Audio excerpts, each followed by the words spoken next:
So here we go. Is the relationship over if the marriage proposal is declined? First off, If she said no to the ring, listen. So I'm saying bye-bye.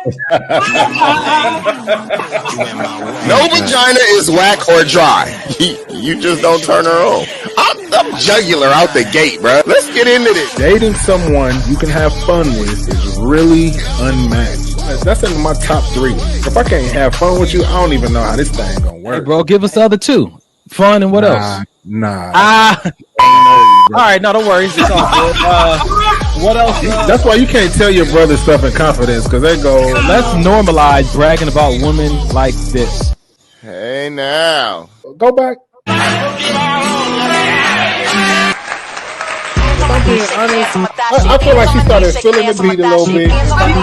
Are you guys brutally honest with your friends, or do you hold back in order not to hurt their feelings? The honesty is not the brutal part. The brutal part is how the person perceives your honesty. If you're dating a narcissist at Christmas, you had better run. As Mike would say, same old show, just a new year. If it ain't broke, don't fix it. But guess what? We still gonna enhance it. Welcome to another episode, and maybe this will help. I'm scared of dating, because what if we don't break up? Or you could just send them a message and say, man, have you seen I lost my feelings for you. Damn. Have you ever struggled with the breakup? I've told some people, like, you know what, I can't do this shit no more. Great person, but you just not for me. Someone said, real growth starts when you're tired of your own shit. What we've been talking about, man, just being able to look in the mirror first. The only toxic relationship I ever had is the one I had with myself. Everyone else was just a reflection of that. Come on, Jesus. Golly, what more do you need to say? You attract more opportunities once you are calm, because no one wants to deal with people who lack emotional control. Ladies and gentlemen, this has been Maybe This Will Help. I thought we was mature in 2022. That's my bad.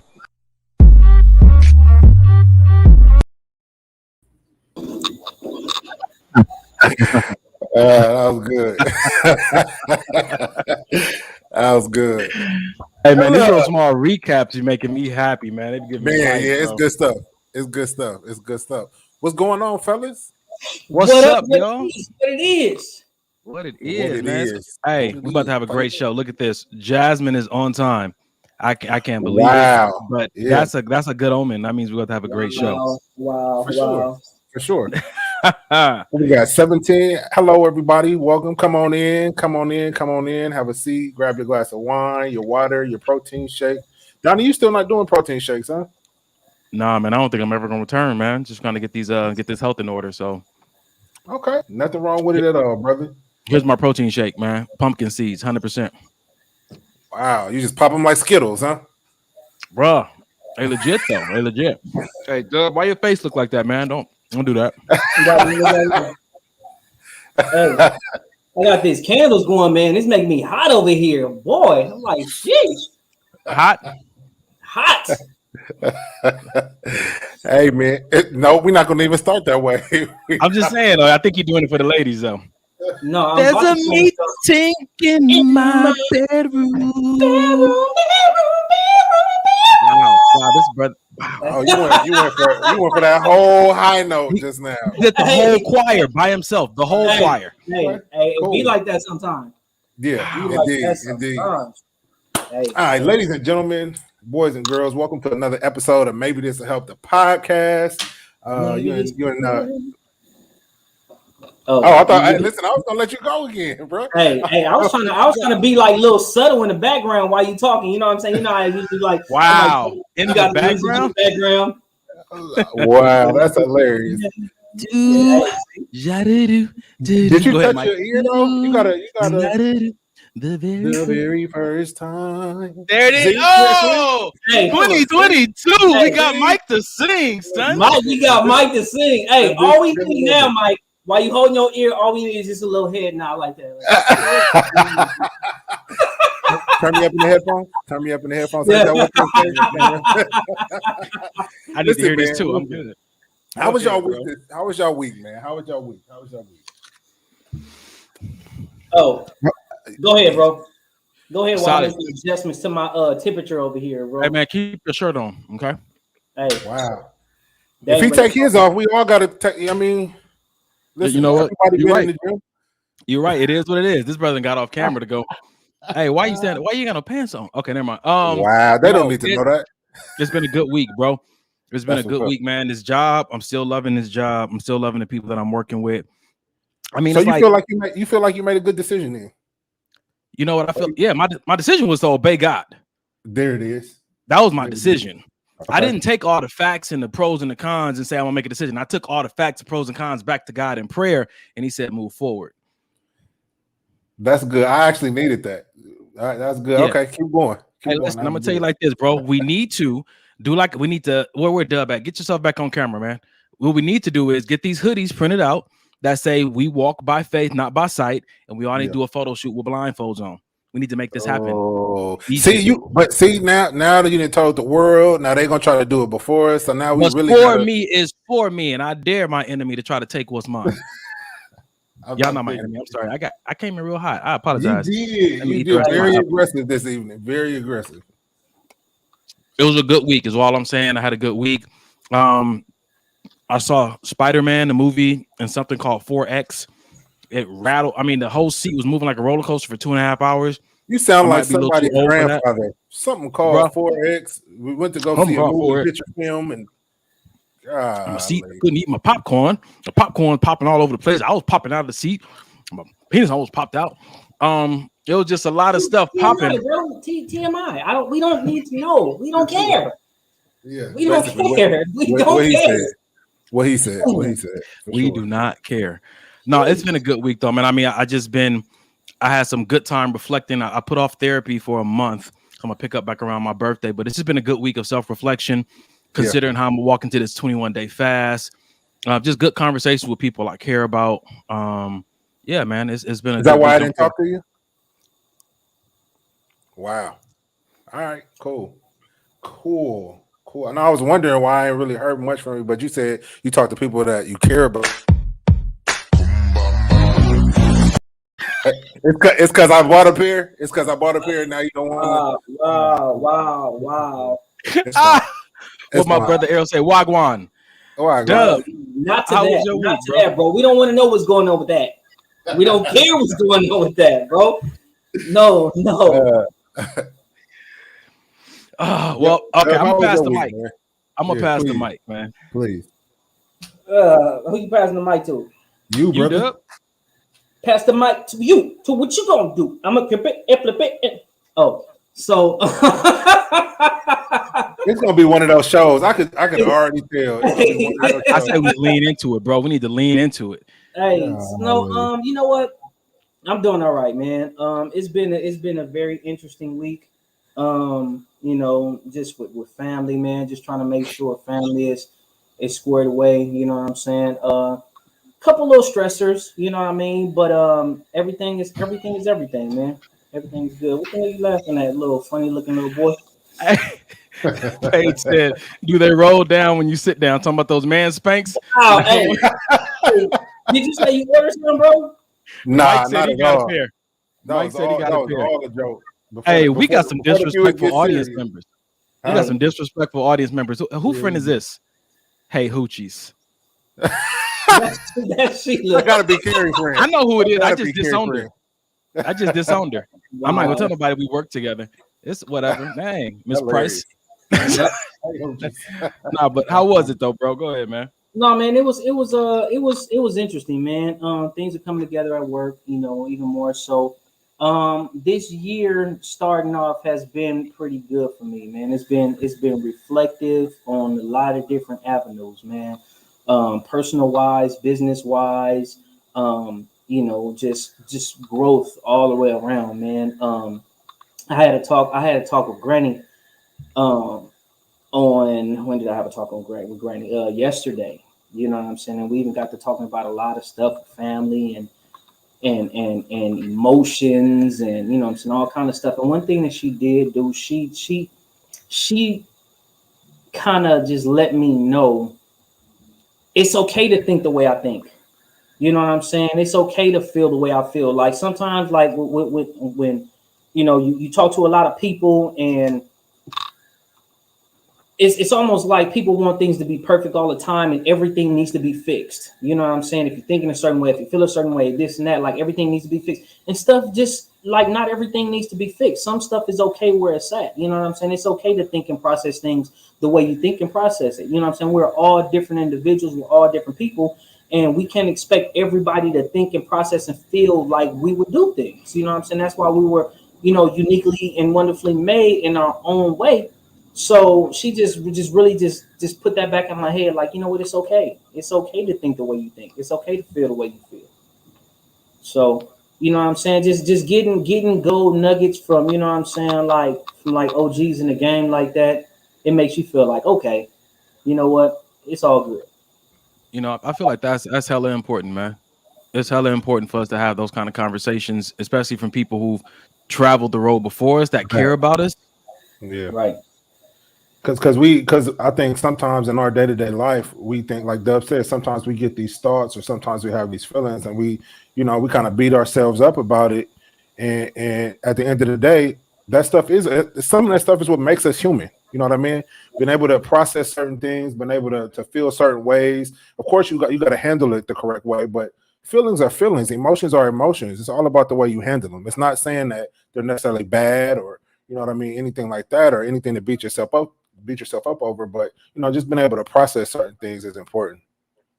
And I think that I've learned that everybody does life differently. And I've been really big, and I think Carrie's often brought this to my attention that, hey man, just because it's not going the way you want it to go doesn't mean that it's a bad thing or that you need to abandon ship. Because I'm like, I process, I think, I pray, I got a plan. So let's execute it this way. And I used to have an issue with if it ain't going the way that I thought it should or I saw it going, then I'm like, well, I can't be a part of this. And I had to learn to be more flexible and really occupy the seat of a student more often. It was great that I had a plan and I came together, but when you partnering, that give and take and that compromise is essential. And so what I had to learn is that I can't partner with everybody because I can't partner with somebody I don't trust. Trust means that I'm going to bring in your considerations into my planning and be flexible. But I'm recognizing I am not willing to be flexible with everybody, which means I'm not willing to partner with everybody because being partners means being flexible.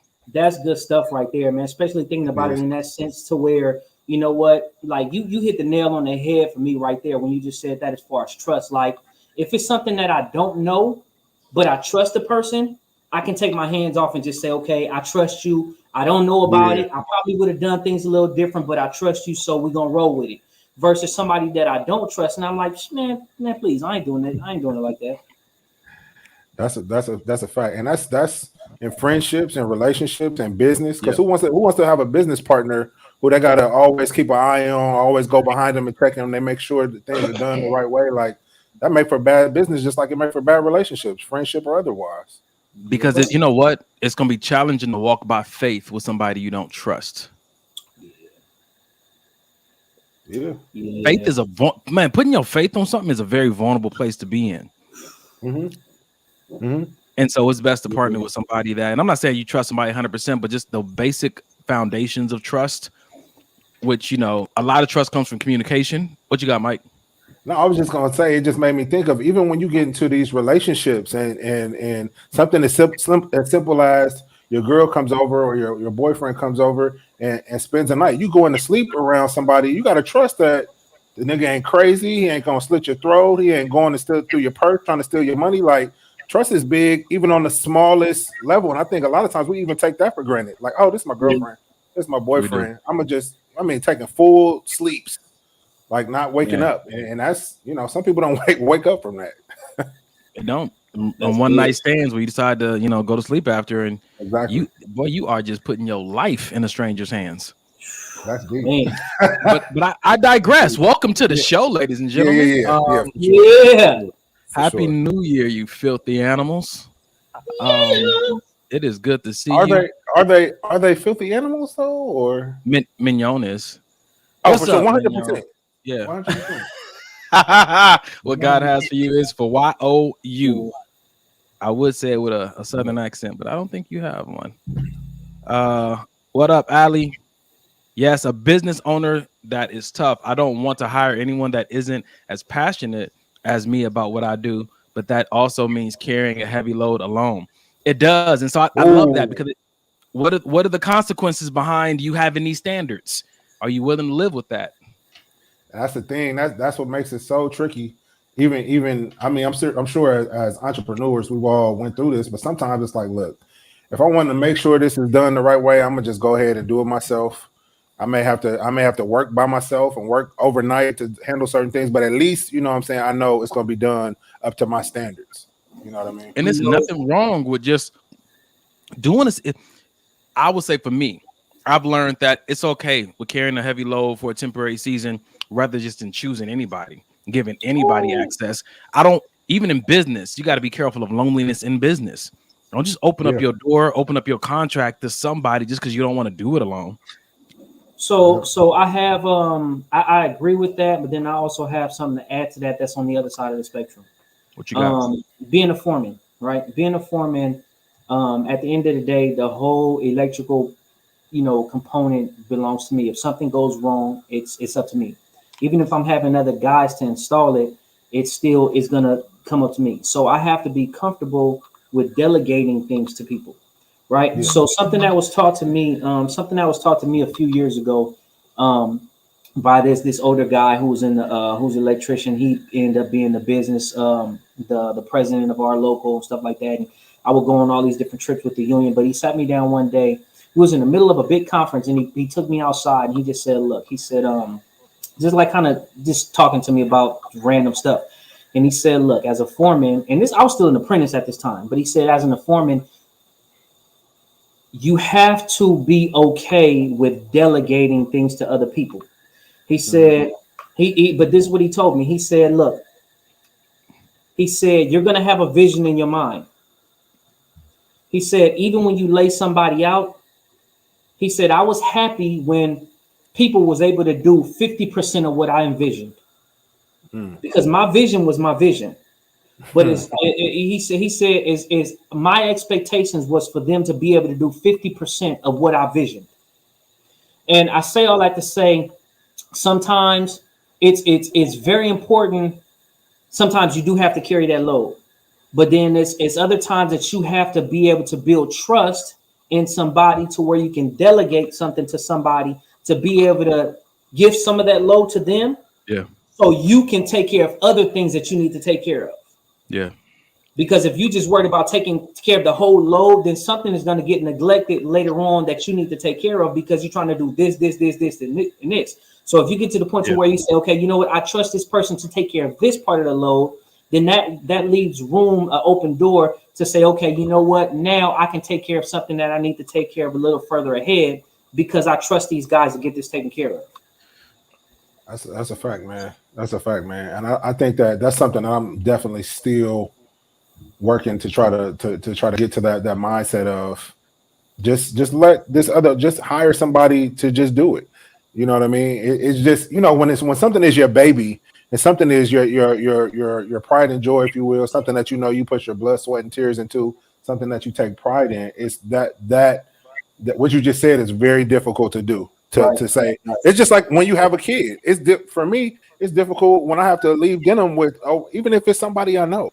You know what I mean? Just because it's like, man, something happened. That's it. I'm going to jail. So you know what I mean? It's just like you said though. I think it comes with growth and just, you know what I mean? Just getting to, like you said, that mindset of, being able to trust. Yeah.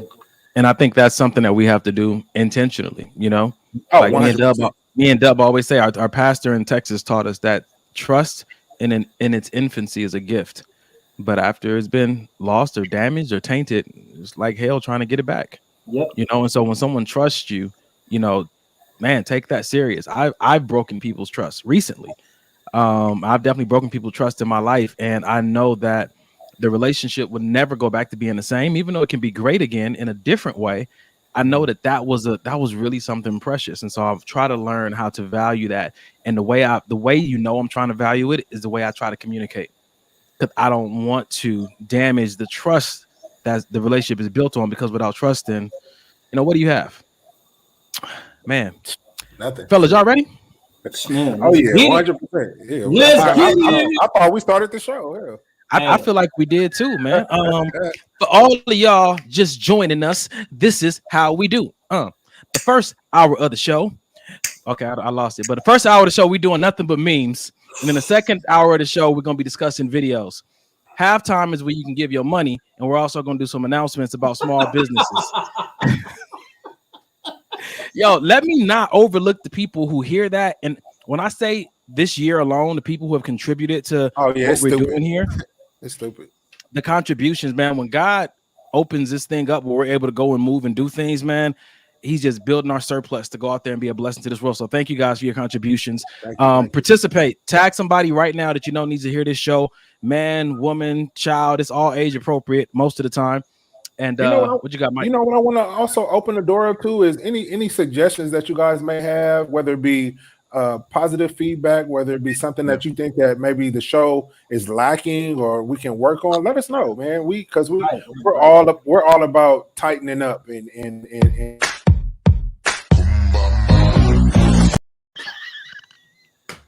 tighten it up.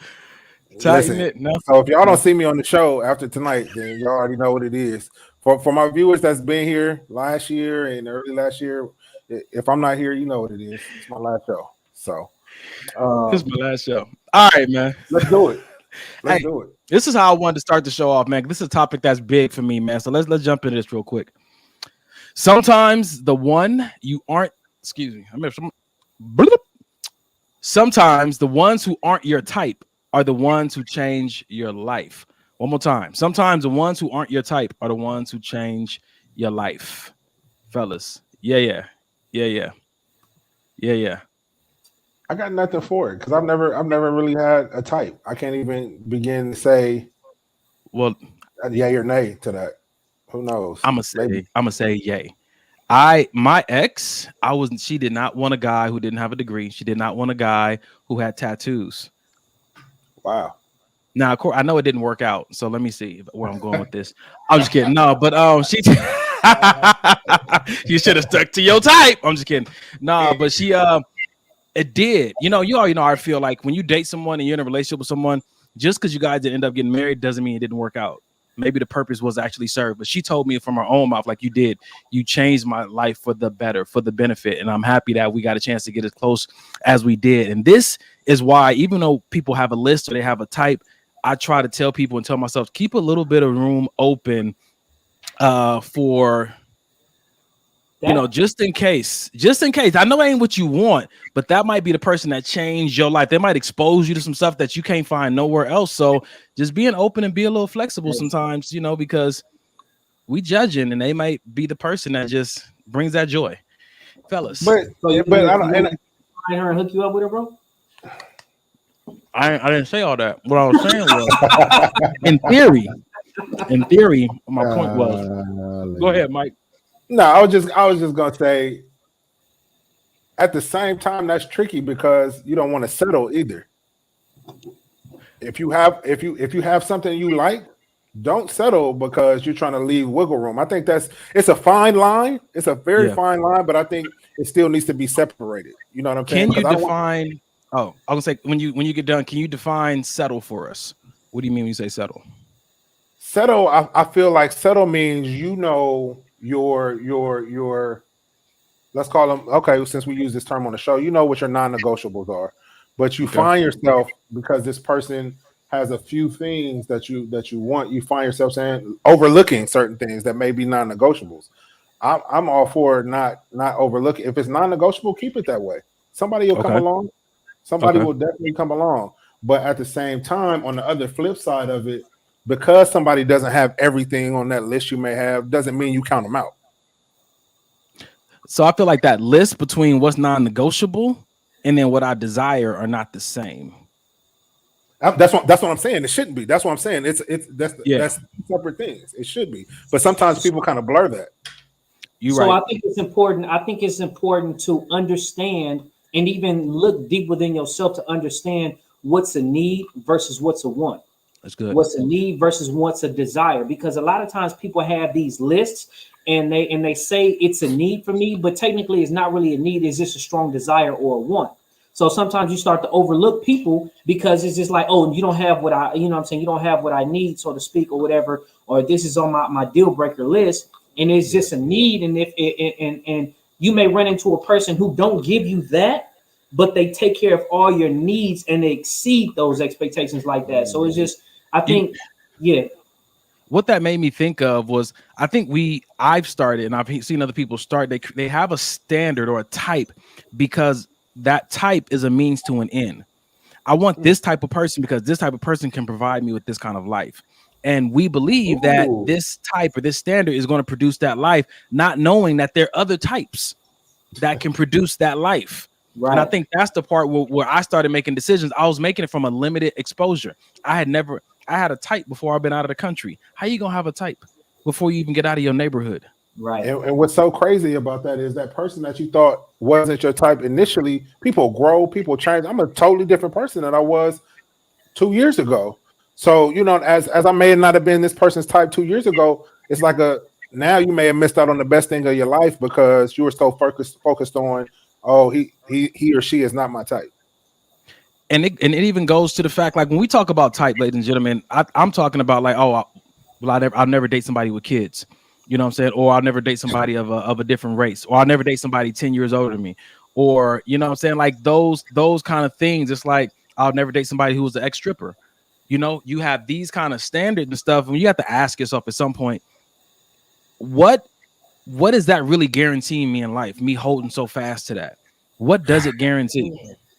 That's so ahead, tricky though. I know, I'm just saying that's so tricky though, because like I've had women tell me before they knew I had a kid, and I think I mentioned this on the show before I mentioned I had a kid. Oh yeah, we're just going through, you know, small talk. Oh yeah, I don't want to date any guy that has a kid, yada yada yada. And to me, that's fine, because maybe you want to get out there and travel. Maybe you're not ready to be somebody's mom right now. So if that's or maybe you don't want to be a mother, that's also fine. So I don't know. I just think that, like you said, as long as these things are not superficial, and they're things that, you know what I mean, that you feel like will either better or hinder the way you want your life to go, I say have at it, man. If you don't want to date a nigga with kids, fine. I get it. I'll tell you, like Carrie always say, like Granny said, you know, you got to make love to the face. I don't know if that's how you said it. Not the face, not the waist. What? Well, just in case, because they're that time of the month. No, but man, why you making me go there, Mike? You are a catalyst for ratchery. That's what you are, bro. I wear like a badge of honor. I will cause you to be ratchet. That's a good shirt. Yeah, anyway, that's all I was saying. Like, I know Kerry in his absence, he might join us for the second half. I know a lot of people look forward to hearing Kerry's input, but he definitely is big on the, you know, superficial is still important. But I think if we tier these things out properly and really go to God with them, we'll be able to really experience that exceedingly abundantly above and not limit ourselves because of a standard. As two of the single gentlemen on the show, do you guys have a type? I ain't got no type. Hey, finish it, Dub. Dub, do you have a type? We're gonna go past. Here we go. Don't let him think too long. When he look in the sky, it's all bad. When his brother drifts off, it's all bad. He's coming back as a soprano every time. Every time. I'm coming back with oh yeah. Do I have? Hey, hold on. Is Mike's frozen? Oh, I was for a second. I'm about to say, don't just sit there with your mouth open like that, bro. You on the show with two other men. That ain't right. Don't do that. Do not do that. That's a violation. No, don't. Hey, Mignon knows what's up. Hey, yeah. I told her earlier this week I like my chicken wings like I like my ankles, thick and seasoned. Greasy? Go ahead. Nope. You like greasy ankles? I'm just wait a minute. Hold on. You like your ankles seasoned? A little bit. So you like little dirty, ashy? I mean, like little saltine ankles?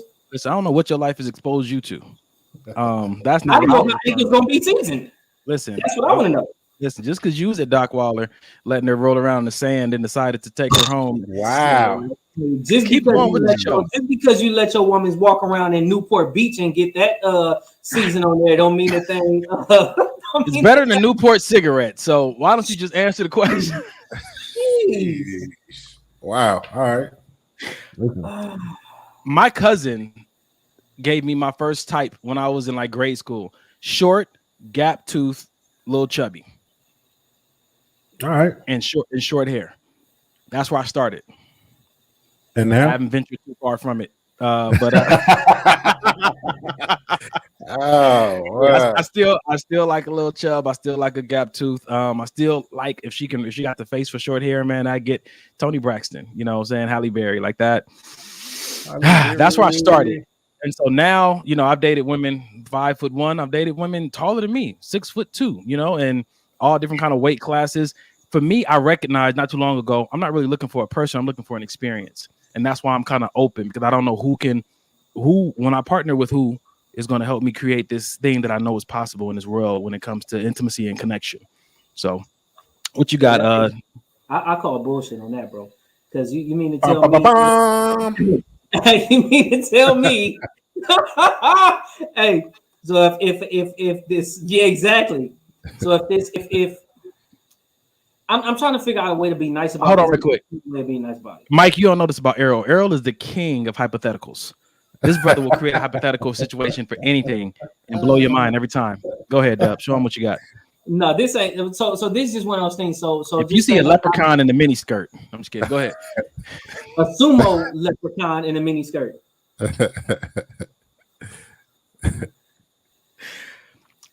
So listen, hold on. Wait. Listen to this. So she had a dope personality. She can give you a hell of an experience, right? But she had the upper body of a sumo wrestler. The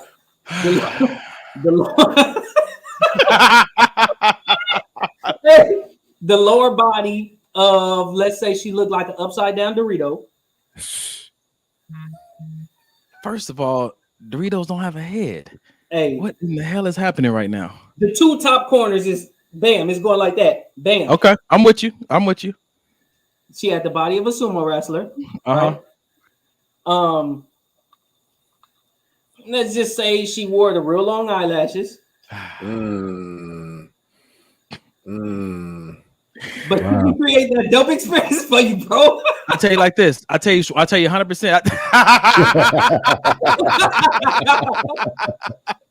I tell you like this. We're gonna hang out a couple of times a week. I promise you. Is that I feel like, is that because you're a nice guy though, and you don't have the heart to say, when I tell you guys, when I tell you that I am experience driven, this is why I set intentions in the morning. When the experience isn't working for me, it's hard to keep me committed to a thing. I am experience driven. I know that about myself. That's why I try so hard to communicate and keep things flourish in a certain direction, because I'm working on that. Yeah, exactly. I'm working on that portion of my personality to where I can be in environments that, you know, the experience is typical and it's just like the norm. And I get really bored in those situations. And I'm working on it, but I know that about myself. So I have to be real. That girl you described, I'll probably call her after work, you know what I'm saying? Just to have a great conversation, probably go hang out, go to the park in the movie, just because like, damn, you fun to hang out with. And so you want that experience too? You know what? I done been on this earth a long time. And I tell you like this. Listen, it's fine. It's fine. It's all good, huh? It's all good, man. I'm ready to move. Listen. You gonna take that experience too, bro? I'm gonna tell you like this. You can only date so many bombshells, as people call them, and experience and recognize that a good experience or a great personality is not connected to a pretty face before you're like, you know what, I'm gonna expand my view a little bit, because pretty don't mean fun, and beautiful doesn't mean healthy. Absolutely, you know. And I had to learn that. So that's where I'm at with it. Oh snap! Okay, Mike. That was actually an accident, but since we're here, since we're here, go ahead, bro. I'm quitting for my future kids, wife, and most importantly, God. I'm quitting for my future kids, my wife, and most importantly, God. What are we quitting? So I put that up in here because recently there's this I guess, page on Instagram. It's black porn, I think is what it's called. Black porn or something like that. Anyway, it popped up on there, and I in like when you're filtering through like the explore page, and I was like, let me go ahead and follow this. And so that came up, and so I screenshot it for we to put on here, because just forward thinking about what we want in the future, what we want tomorrow, and how much our choices today really dictate what that transition or what that experience is going to be like. You know, I know that, we say that, oh man, we're fighting off a lot of, demons from our fathers and whatnot, and we're trying to overcome generational curses. Am I creating any right now? Ooh. Yikes. For my children that will come one day, versus trying to fight off what my father did. Am I just replacing them with mine?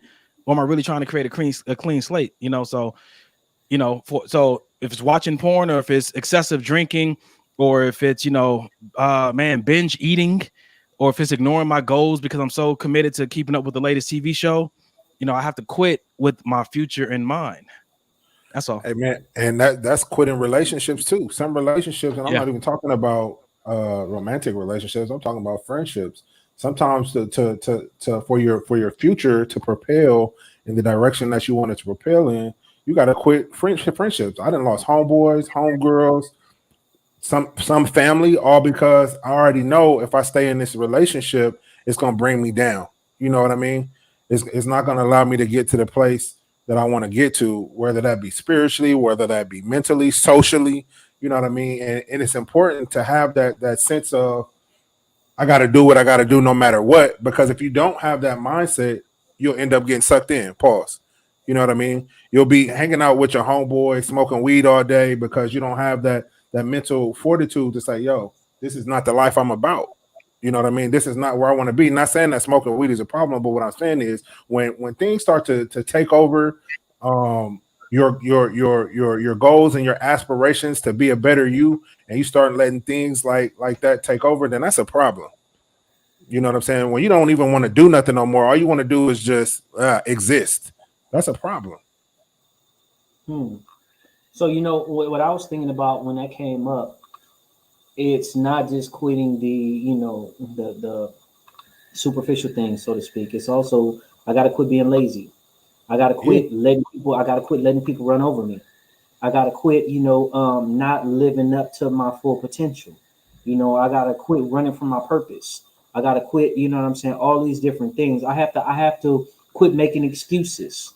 You know what I'm saying? I have to quit looking and say, oh, I'll start tomorrow, or I'll start tomorrow, or I'll do it another day, or all these things. If you really want to get to where you want to go, you have to start somewhere. So sometimes those quitting have to be not quitting giving up on certain things, but quit making excuses, quit bullshitting yourself. You know what I'm saying? A lot of times we don't get to where we want to go because we don't make time to do the things that we need to do to get there. You know what I mean? So we actually bullshitting ourselves. So quit bullshitting yourself. Yeah. Do whatever you got to do to get to where you're trying to get to. Let me go ahead, D. You on mute, bro? I was saying, no, you got it. Oh no, I was just gonna say, in the spirit of transparency, is there anything you guys have for 2022 that you want to quit? How transparent we been? Ooh, listen. Hey, let me tell you, like I told Carrie the other day, like people be like, man, Don, you just share so much. I like my circle. Y'all don't know the half.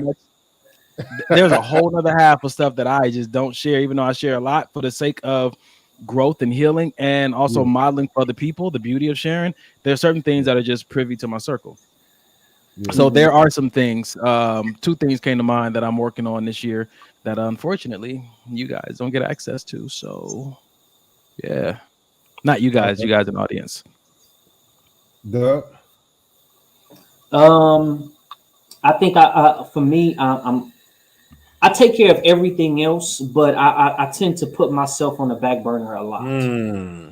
You know what I'm saying? Whenever somebody else needs something, it's just like, okay, I'm gonna take care of it. Okay, I'll take care of it. Okay, I'll take care of it. But I always put myself on the back burner a lot.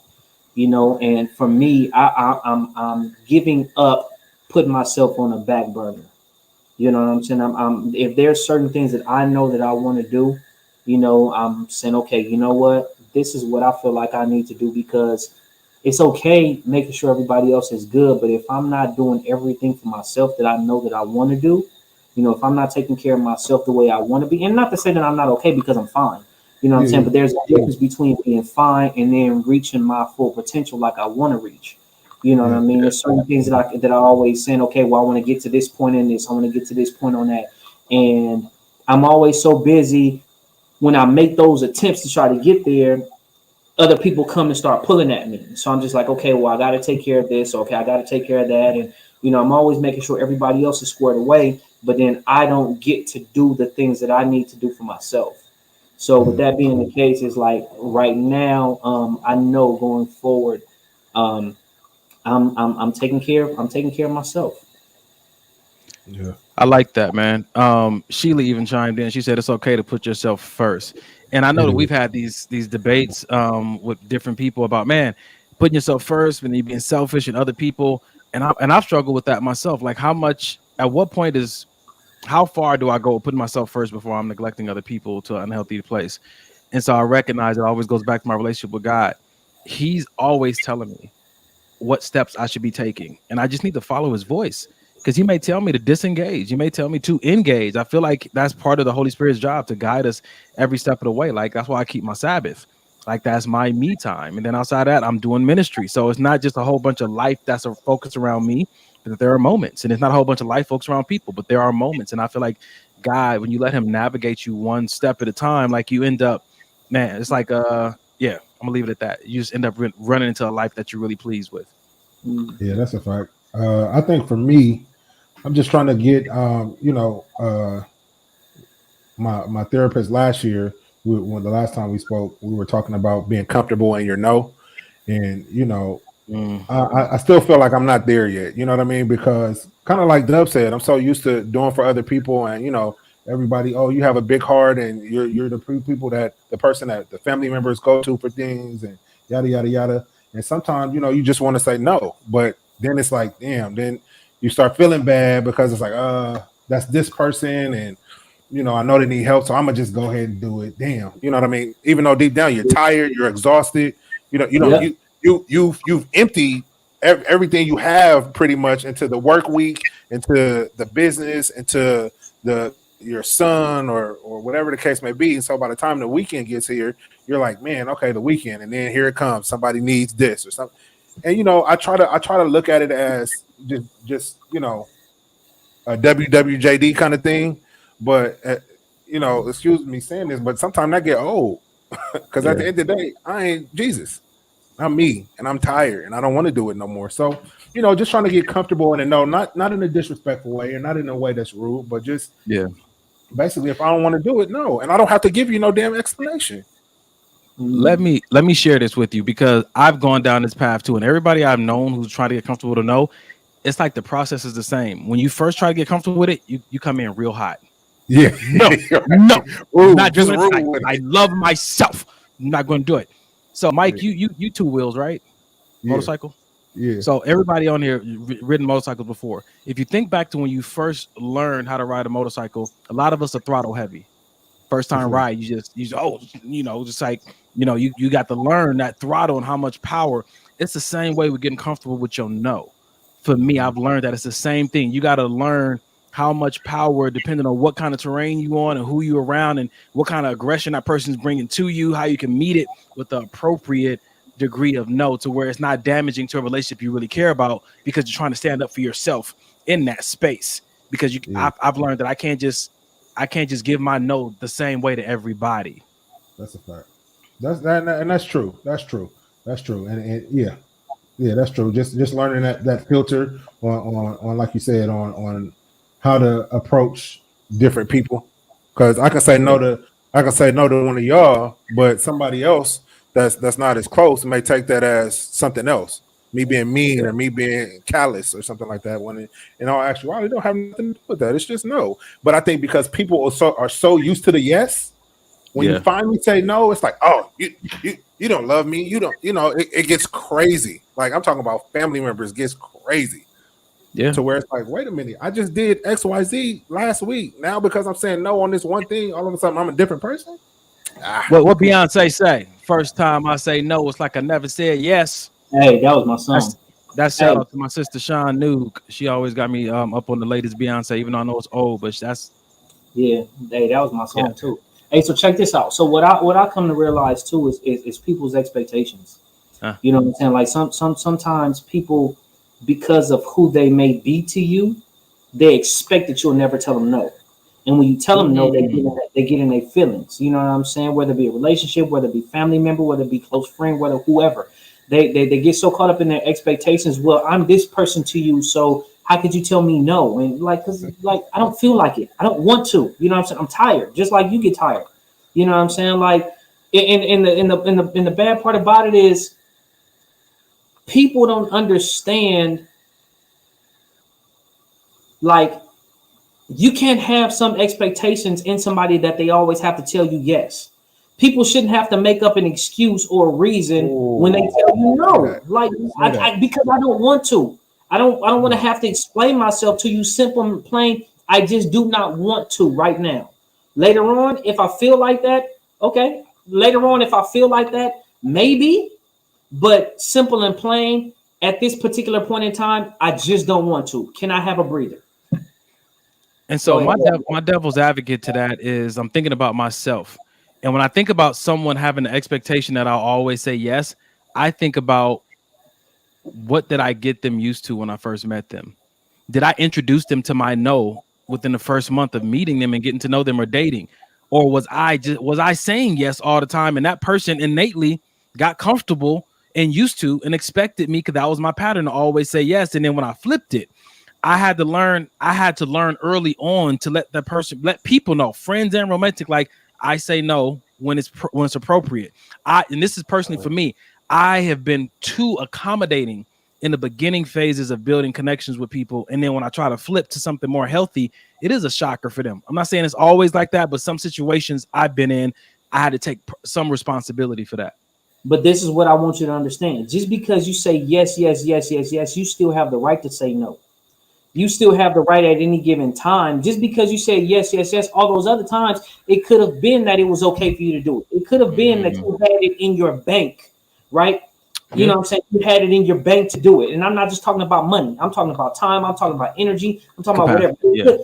You could have already had those funds stored up, right? And then at that particular time, even though you said no, no, no, no, no, I mean, even though you said yes, yes, yes, all those other times, you still have the ability to say no. And just because people are used to you saying yes, doesn't mean that, you know what I'm saying, you don't have the right to be able to say no. And they have to understand that. It's just like when somebody asks a question, you know what I'm saying? When how like some people ask, like, how are you doing? Like, some people already have these expectations of what they think you're going to hear. Oh, I'm good. I'm this, I'm that. But do you really want to know how somebody's doing? So when somebody asks you a question and, you know, can you do something for them? Are you just kind of leaning on them to say yes? Are you trying to when you're asking these things, you're gonna come to my house, yes? You're gonna take me here, yes? When they answer it for you, and that's hilarious. That is funny. It's like, dude, just if you're asking somebody, can they do something? Understand that it could be a no attached to that, and be okay with it. I don't care what the expectations are. I don't care what my history of it is. I still have the right to say no if I can't do it. I think that everybody has the right. And I feel like there might be hiccups. And I know from my experience, there's been hiccups in relationships where people have gotten entitled. But I do want people to get to a certain degree of comfortability with me. I just don't want it abused. That's all. Right. I feel that. That's all. I want to tap into what Mignon. What Mignon said. She said, "What's helped me is asking myself if I needed them like they needed me, would they say yes? This is not one-sided anymore." So I hear what you're saying on that, but that could be kind of tricky because when we start doing things for people because you think or you assume or you feel like, okay, well, I'm gonna do it for them because I feel like they may do it for me. Then we start getting a little it starts taking away from doing things out of the kindness of your heart. You know what I'm saying? Because I do things for people all the time. I know, just like me giving money to somebody I don't know on the street because they got their hand out. I know damn well this dude don't know me from Adam. If I asked him for $1 and he had it, I'm pretty sure he wouldn't give it to him, but that's not why I'm doing it. You know what I mean? It almost causes your heart to be hardened because you feel like now, because probably people have gotten hurt. So now when it's time to do things for people, it's like, man, I've been burned so many times. So now I got to make sure they would do it for me if I'm gonna do it for them, kind of thing. And that could get tricky. I think it's incredibly challenging. It has been incredibly challenging for me to operate in that mindset in relationships because I'm so generous and charitable to any and everybody. When I think about relationships, I think about partnership and I think about people holding their weight. And so it was really challenging for me to get away from the reciprocation piece. I actually idolized reciprocation for a long time until I actually got into some good conversation with my mentor and get some good time in prayer and looking at 1 Corinthians about what love is. And it's not fair to be with someone who's not going to carry their own weight. And then, of course, God started showing me my relationship with him. And then he started showing me like the seasons that people go through and, how sometimes you got to extend credit to people based on your experience with them and don't charge it to their heart, charge it to their head or to, what they may be going through in that moment. That's why you're not seeing that reciprocation. And so I was able to kind of break free from it, but I still got to keep a watch. Keep a watch on it. Hey, bro, can I have $1? You already know how me and you operate, bro. Bro, I tell you, it was crazy for a few seasons, man. It was like when Arrow had cash flow, bro, I was down to my last dime. Shoot me a couple of hundred, and it's almost like next month. It's like just the role is reversed. Like, and I remember one time, like, man, we're just gonna keep passing the same $500,000 back and forth to each other, and it was a beautiful. And at any point, he could have told me no because I'm saving up for something, and it wouldn't have been no love lost. The crazy part about that is the crazy part about this is we don't even ask, and sometimes I even tried to just say no, I'm good, bro. I'm good. I don't need it. And he's like, I'm gonna give it to you anyway, so you might as well just take it. And the thing is, it's never at a point to where either one of us is ashamed or embarrassed because, like, we never had to go to each other and ask for money. It's just always, oh, you know what I'm saying? Here, bro, I'm gonna just shoot you something. Oh, here, that's bro. True. Yeah. We never had to go to each other and ask, and it's just one of those things to where it's like, okay, it may even be just, hey, you good, bro? You got some money? Oh, I probably got, I'm saying? Oh, I got $50 left on me. Oh, don't even trip here. I'm about to shoot you something. You know what I'm saying? All of a sudden, in my bank account or my cash app, there's a couple $100. You know what I'm saying? Oh, okay, bro, I'm on my way to come, shoot you something, give you an envelope with a few $100 in there. And it's never been the ask for it. It's just one of those things like, okay, I'm going to make sure you good, period. You know what I'm saying? You're going to make sure I'm good, period. And that's the easy thing about it. It takes the place of any embarrassment of having to ask for something, any level of guilt or shame. It's a good feeling, man. It's a comfortable feeling. An envelope with a few $100s in it sounds like a drug transaction to me, but we're gonna move forward. And that's exactly what it was, bro. That's what it was. And I wish you wouldn't bring that stuff up on live socials. But, yep. When I said it, I thought to myself, damn it. As soon as you said it. Hey, Dub, I want you to pick one more of these memes before we go into our halftime. Look through that list. But while we doing that, man, one of my friends, close friends who knows me very well, texted me and told me what my type was in case I forgot. And I said, you know what? You might be right. Run it. So my type is two things: thick legs and happy. That is my type. And that's been consistent, and I don't think it's going to change. So that there we go. We got a winner. Skinny legs and angry, might change my world. It just might, But for now, I'm 95% on thick legs and happy. I'm actually 95% on happy with thick legs. Let's just put it in the right order too. I got a good one. I got a good one for us, bro. What you got, bro? Y'all ready for it? Yeah. Oh man. Yeah. Yeah, I'm about to hit you with the whammy. All right. Don't hit me with the whammy. Oh. Can the baby daddy and the baby mama take family pictures together while dealing with other people? Here's what I got to say about it from my point of view, being that we ain't no damn family, so we ain't need to take no family pictures. My family would consist of me and my son. Her family would consist of her and her son. So that's the way we're gonna do the pictures. So what about for the sake of the children? Like this is my mommy and daddy. I don't have any pictures together with me and my mommy and my daddy. For that, yes, for sure. Because I was having this conversation with one of my close friends. I'm happy you put that one up, Dub, even though, I'm happy you put it up because it made me think about, I was having a conversation with my friend about what she didn't want to do when she, was giving birth and raising a child at an early age. And I was like, did you consider what the child may want later on? You think the child may want to see what the labor was later on? You think the child may want to have this experience and be and witness to, you know, when they came to the world? Like, listen, false hope. False hope. False hope. False hope. Yep. My guy. Denim. Hey. Buddy. Me and mom are not getting back together. There's never gonna be a time where, you know what I mean, there's any hope in that aspect. You know, we can all go out. Like when Denim's mom, I don't know, 4 years ago, the last time we saw her, when she came out here, that was a little bit. That was a quick prayer. Just okay, Jesus, cool. He heard me. My cry. Cool.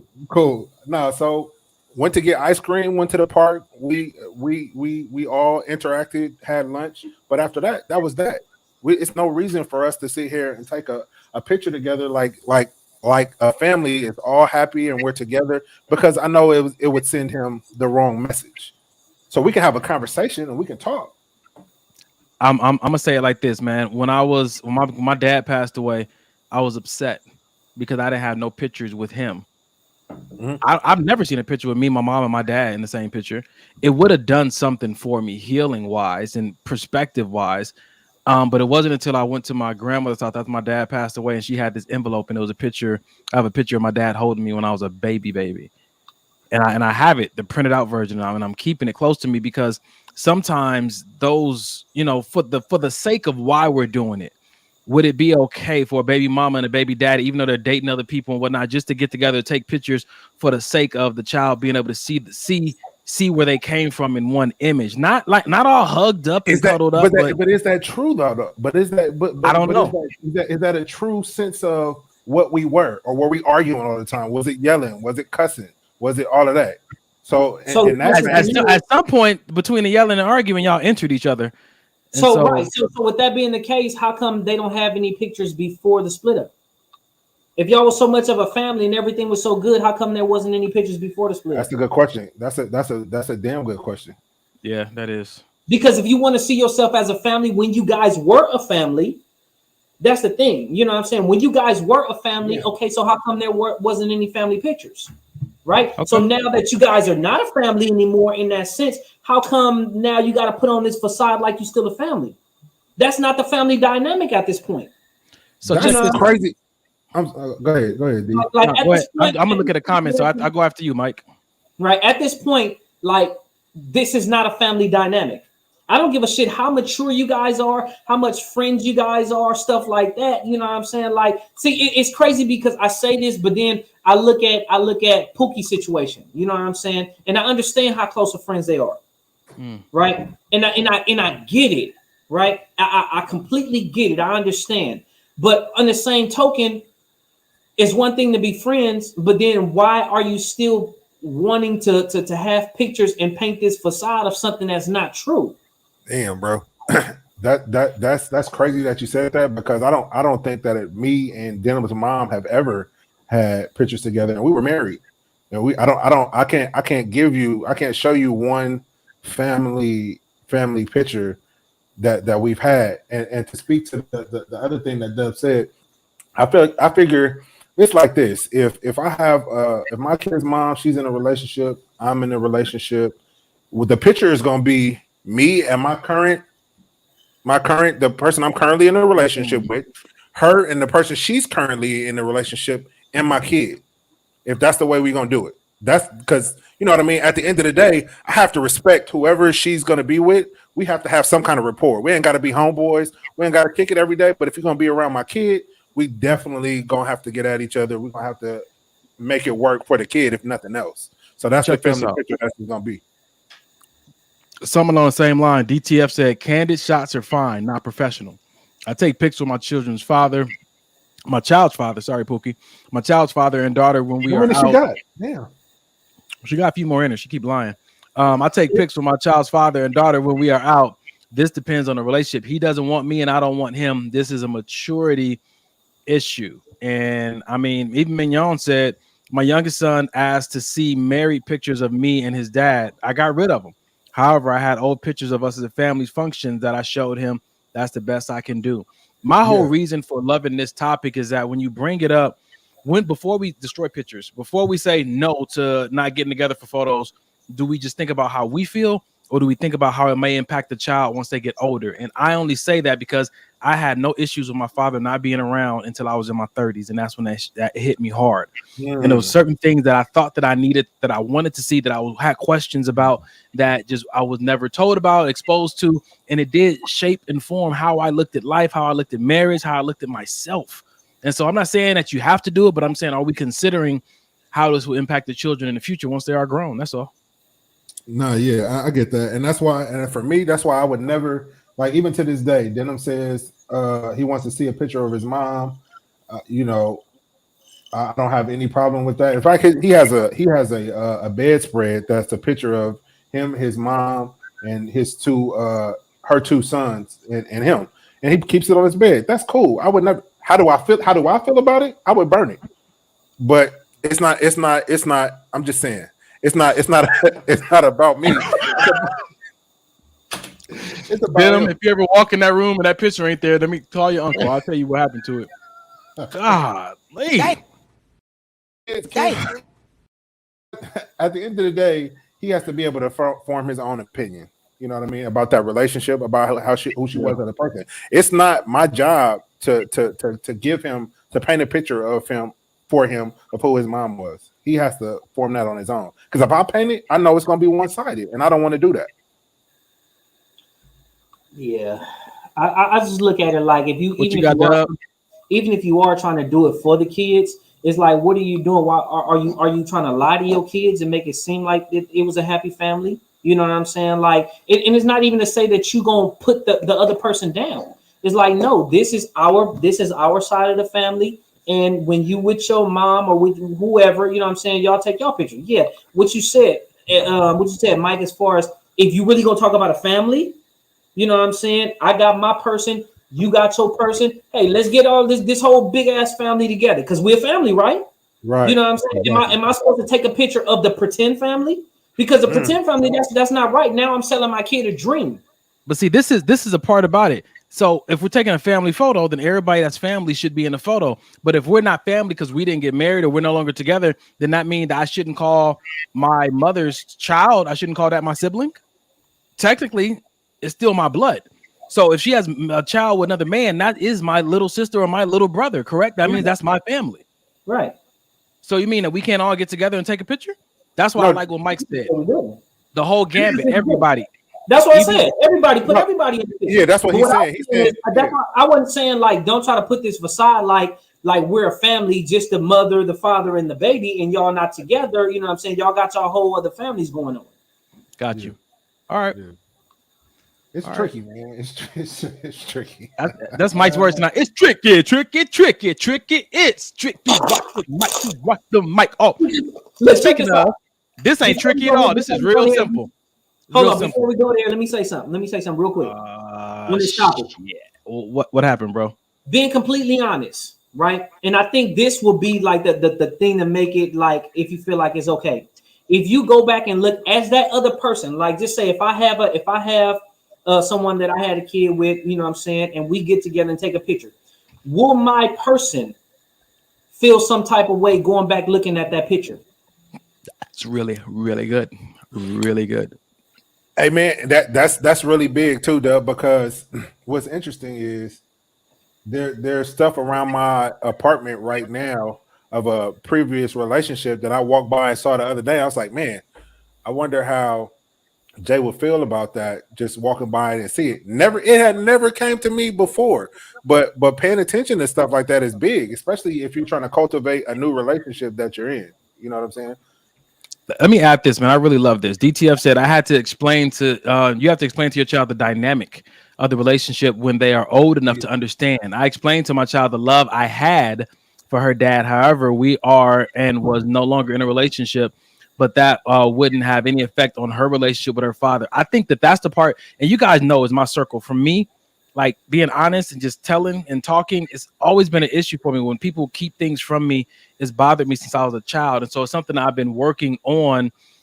I don't need to know everything and really breathing through it. I don't know what happened to me that made that such an issue for me coming up. But I know it's always been an issue in my relationships, and I've always had to intentionally approach it.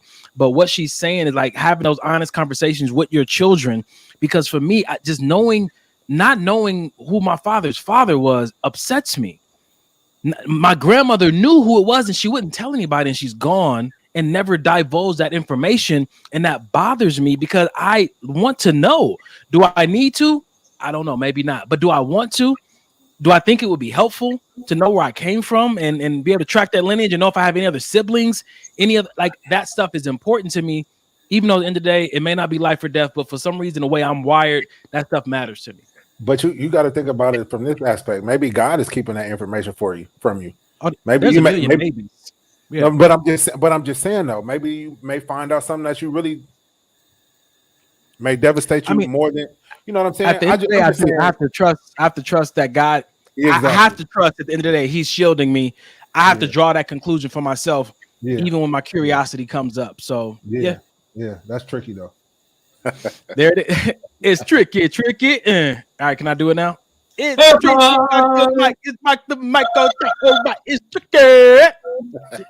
Everybody digging your wallets.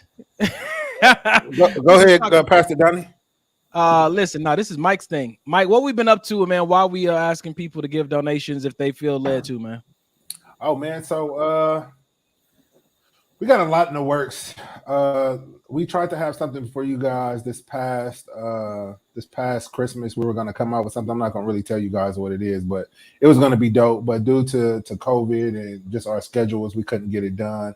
And but now I think that we can really make it happen this year. But the things we want to do take money, and so far we've been doing things out of our own pocket, which we don't mind because this is our baby, and this is something that we believe God wants us doing, and we believe in it ourselves. But your help is always needed, and it's always appreciated.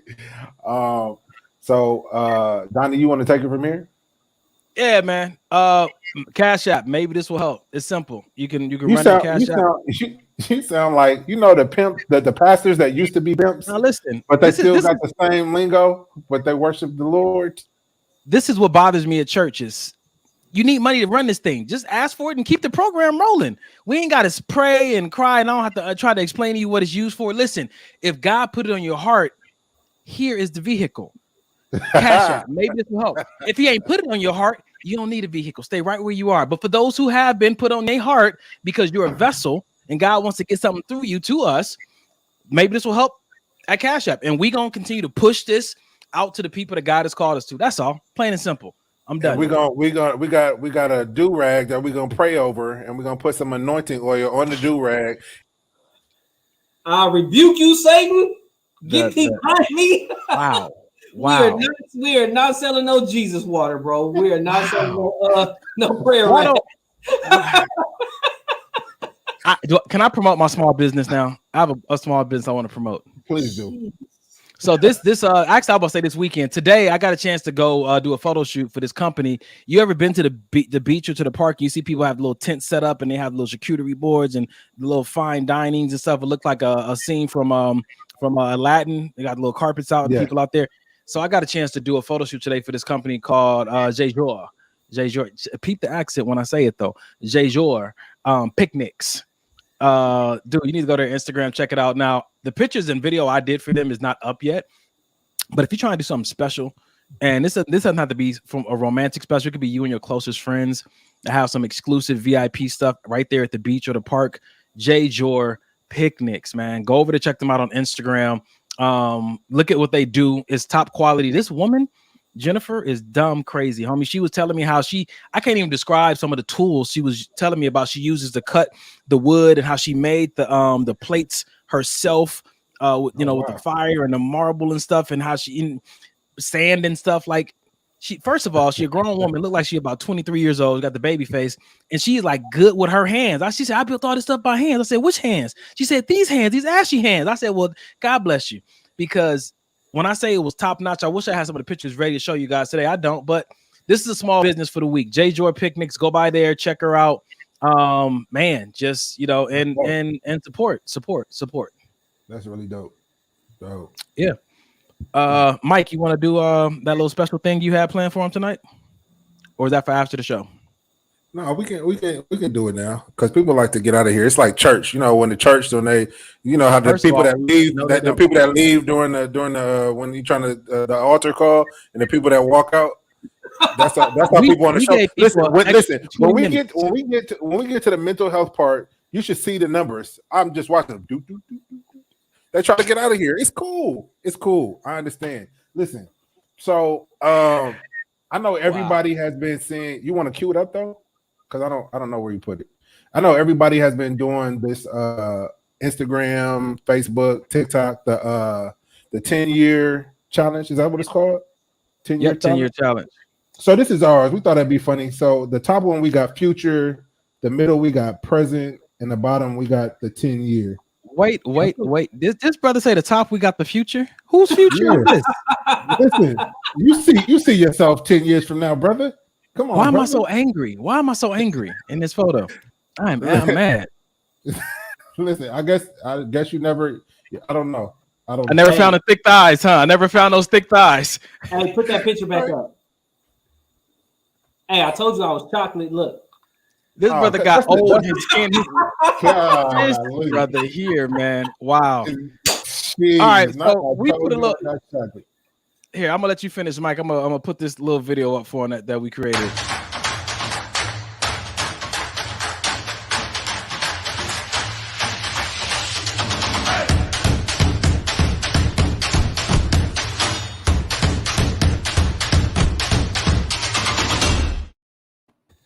Hey, low key, I don't think any of the old cats look happy. What is happening in 10 years of our life that we all look like that? Is it what? Except it ain't us. Got a little smile on his face. The rest of us like, God damn it. It ain't us. Dub, I told y'all niggas to be more raw. Not heartbroken. Exactly. Dub is the only one smiling. Why is he still smiling? Because the motto is still the same. Yep. That's it. I'm still over here trying to figure out where the thick thighs at. Where are the thick thighs and happy girls? Where are they? Golly. Jeez. Oh man. All right. Funny. Yeah. All right. Well, there's your 10-year challenge. We're gonna be together do another 10. Right. Instagram, Facebook. Please go follow, like, share at Maybe This Will Help the Podcast. I think we're gonna put up. We have a QR code. I don't know if we already what. That's exactly what I just looked at. Really, Mignon? Really? Maybe it didn't help when we find. Wow. I'm gonna inbox you after the show, Tutu, because that's rude. That hurt. That's extremely rude. Wow. I thought she was one of our best viewers, like our most loyal viewer, but we're gonna have to block her like we do KR. Kiss May. Yeah. We're gonna have to, get her on that block list for sure. All right. Well, y'all ready, fellas, to move into the second half of the show? Let's go. Ladies and gentlemen, check it out. We're about to move to the second half of the show. That means we're doing comments on videos. We want you to comment. Also, tag somebody who needs to listen in and watch the second half. We appreciate people like Sheila, who says, I stayed through the ending prayer, which happens to be one of my favorite parts of the show. We love you now, Sheila, because we didn't earlier, but it's all good now.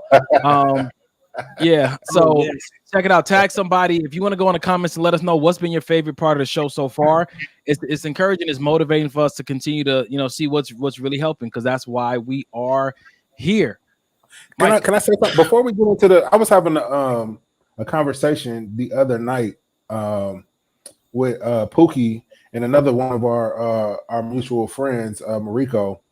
And they were saying they were just giving some feedback about how they feel about the show, and nothing negative, but just personally how they feel about it. And what I had to remember is, and what I want the audience to remember is, every show may not speak directly to you. Every show may not make you laugh. Every show may not make you cry. You may not be able to relate to everything on every show. What you guys are really getting to look at is the conversations we have with each other either daily, weekly, whatever the case may be, and you know, the tools that we've used or are using or want to use to overcome some of the things that we've been through or that we see coming up in our future. That's all it is. So yeah, I think you'll be able to relate more if you look at it through that type of lens. And Donnie always likes to talk on mute. I guess he don't have really nothing intelligent to say. So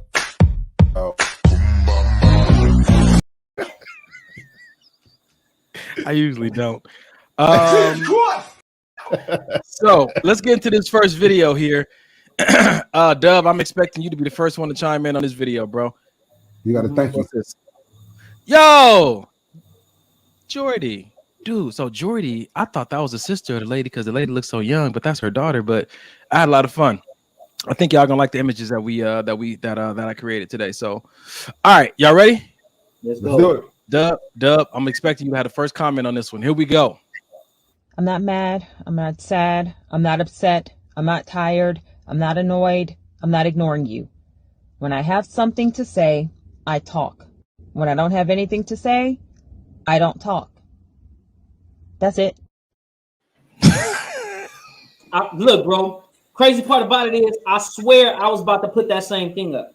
I swear I was about to put the same thing up because, listen.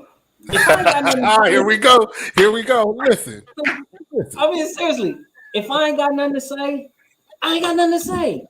Don't press me. You know what I'm saying, to talk. Like, I'm not one of them people that I just like to hear myself talk. You know what I'm saying? Like, some people just like to talk because they like to hear themselves talk. If I ain't got nothing to say, that don't mean nothing wrong with me. I'm just chilling. You know what I'm saying? I can be in your presence.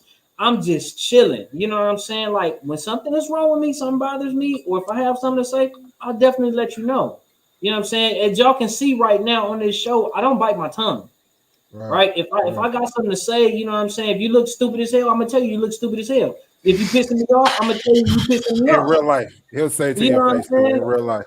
If you pissing me off, you know what I'm saying? I'm gonna tell you piss me off. If you look nice, I'm gonna tell you look nice. You know what I'm saying? Yeah. I'm not gonna sugarcoat anything. I'm not gonna tell you I love you because you expecting me to. I'm not gonna tell you I miss you because you expecting me to. I'm not gonna say it. Right? Certain things, you know what I'm saying? It doesn't matter what my affections are towards you. Doesn't matter, you know what I'm saying? Nothing. If I'm chilling, if I don't have anything to say at that particular time, there's nothing wrong with me. I'm chilling. Right? And I'm probably enjoying your company. I'm enjoying the silence. So don't think because I'm quiet that something is wrong. When something is wrong, I have something to say. So get out your feelings. If something, you know what I'm saying? If I got something to say, I'm gonna say it to you. No problem. Right. And I think that is fair to say this goes both ways. Allison said, I'm definitely the dude in that video. So this whole nonchalant person is not just a character trait that's attributed only to men. It's just personality trait for different people, men and women. I mean, children. Like as a child, I was kind of that way. I didn't like to repeat myself. My mom said, "Oh, you did great at school." You know, somebody else get in the car, like, tell them what you did today. I was like, I already said it. I don't want to say it again. You know, as a kid, right. That's kind of how I was. What you got, Mike? I saw you. No, I was gonna say, I because I'm the exact same way, which is maybe why we all get along so well. But I feel like I've been in relationships where the woman I was with was kind of like the woman in the video. But then what's funny is you get into a relationship with a person that's just like you, and I find myself like asking, like, "You good? You okay? You quiet?" Like, yeah, we're watching a movie. Like, what would you know what I'm saying? But I just think it's funny now that I'm in a space where the person that I'm with has almost a similar personality when it comes to that. And then in my mind, I'm like, dang, is she good? She ain't said nothing. Just because I'm used to women like that. I'm gonna look at the innocent side of it. For me, in those situations, I try. You guys know me. I'm probably more of a talker than anybody in the whole circle. And I'm probably more of an introvert than anybody in the whole circle. But I grew up being a very big people pleaser. I grew up, and I know Errol, I give you some competition on an introvert thing. But I grew up being a big people pleaser, like a performer. I did acting class, speaking classes. So I like to make people feel comfortable in the environments that I'm in. I think it's part of my giftings and everything. Fake. So there are often times that you said what? Huh? You said no. Errol says you fake. I've been called fake. I've been told people said I have a very political persona. I know how to speak things without answering the question, and I promise you, none of it bothers me. Because I'm really just trying to make you comfortable. And if it didn't work, I really don't want to be here with you anyway. I'm just trying to do my due diligence as one of God's children to make you comfortable. And if it doesn't affect you, then go with God or whoever will take you. I'm just doing my part because at the end of the day, like Mother Teresa said, this thing is between me and God. And I'm trying to shine a light. And I know that in situations I've been in with people, it's kind of been like, I want to check in to make sure you're good. They want to check in to make sure I'm good. And I try to communicate. I can see where you're coming from. I just try to be understanding. And I think the sweet part that I was going to say in the beginning that I've experienced that sometimes they want to hear me. They want to hear my voice. They just want to hear me talk. They want to hear me say something. And I know it's not always insecurity. Sometimes it is an innocence attached to it, and nope. What you about to say? I'm worried. No, I was going to say no, because I hit you up the other day and I was like, hey, are you good? And you hit me with the generic, I'm good. But I do that with every. Did I? Don't come on here and lie on me. Did I hit you with the generic? I'm good. I gave you a lot of personality. I actually gave you a new nickname. I said, "What's the haps on the craps burrito?" I gave you a new nickname, and all you commented on was the fact that I just said I'm good. You didn't see none of the rest of the energy in that text message. But listen, Dub. So because I do this with everybody. I do this with everybody in my circle. If I call or if I text and I say, "Hey, how you doing?" I'm not looking for, "Oh, I'm good." I'm really asking how you doing. So then I break it down. How's your mental health? How's your physical health? How's your social health? And what was my answer? You said something stupid. I don't even remember. I told you. I said if you want me to make up an issue, I'll make up one. If you want me to, I can create a lie right now. Man, let me tell you about traffic, nigga. Well, I was happy, and all I wanted to be was happy. And if I had something going on, I didn't want to talk about it, and so I am good because if I have to talk about it, I'm gonna cry, and you ain't here to hold me. How about that? Is that better? What you want? Okay, all right. What you want? So this is what I'll have to say. Like I have something to add on to what you were saying as far as like the person. Crackhead. Huh? No, that'd be like this. Golly, not the eye too. Sheesh. No, but so I don't want people to think I'm mean, right? I mean, I really don't care, but exactly for people who may just assume that like I may be too rugged and too raw, stuff like that. Like I'll talk back to people, right? But if I don't have anything to say, I'm not just gonna talk just to say some shit because you worried about awkward silence. For me, that silence is not awkward; it's golden. You know what I'm saying? Because sometimes, like, sometimes people really just talk too damn much. You know what I'm saying? And you try to be nice and you don't say anything, so you just stay quiet. But sometimes you really want to say, "Hey, look, man, just shut up." You know what I'm saying? Like, I care about you. You know what I'm saying? It's good. I like being in your presence. But can you just get some time to just for a second? You know what I'm saying? Just let me just chill for a minute. Let me add something to that, man. Because I know, and I'm gonna be honest, man. My level of effort to meet you in that place of your insecurity is really dependent on how into you I am. There are certain people I know that you're working through insecurity. I have some as well. If I'm really into you, I'll sit in that space and I'll give the words and I'll go the extra mile because I know that you're intentionally working through something and I like you and I want to see something built between us. I've spent too much time helping people with mental health and been exposed to my own mental health issues to not have a high level of just consideration and empathy when I know someone's operating from insecurity. Before I call it out and say that's insecurity you're operating from, I'm like, shit, you're human and I'm seeing it right now. And so let me give you what I would like to get when I'm in those moments and having those kind of breakdowns. But if I'm not really into you, all that compassion is not present. That just reminds me of something. It reminds me of something. I have a friend who she's just super energetic, just all the time. You know what I'm saying? She just have like 1,000 things going through her mind all the time, right? You got thick thighs? You said what? He asked if she had thick thighs. Thick thighs and happy. Yeah, she got thick thighs. But anyway,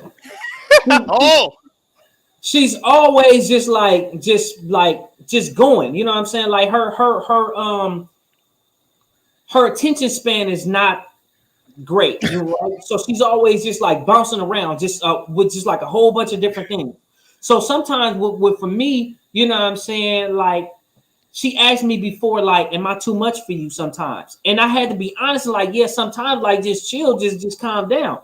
But then I also had to understand, like, as a friend to her, knowing that she's a lot, I have to understand, like, okay, can I be more accommodating? Do I always have to be stuck on how I feel all the time? Like, even if I don't feel like being bothered, can I understand just knowing how she is? You know what I'm saying? Can I be more understanding? And with that perspective, I'm like, okay, you know what? Maybe I can meet her in the middle somewhere. You know what I'm saying? Maybe I can just be like, okay, cool. You know what I mean? Like, I'll entertain your little antics and stuff like that or whatever for a minute. Not your little antics. Damn, nigga called them antics. Nigga, mental breakdown. I see your antics, your drama. Anxiety attack with your drama. I'm trying to be nice. I'm trying to be cool. How important? How important?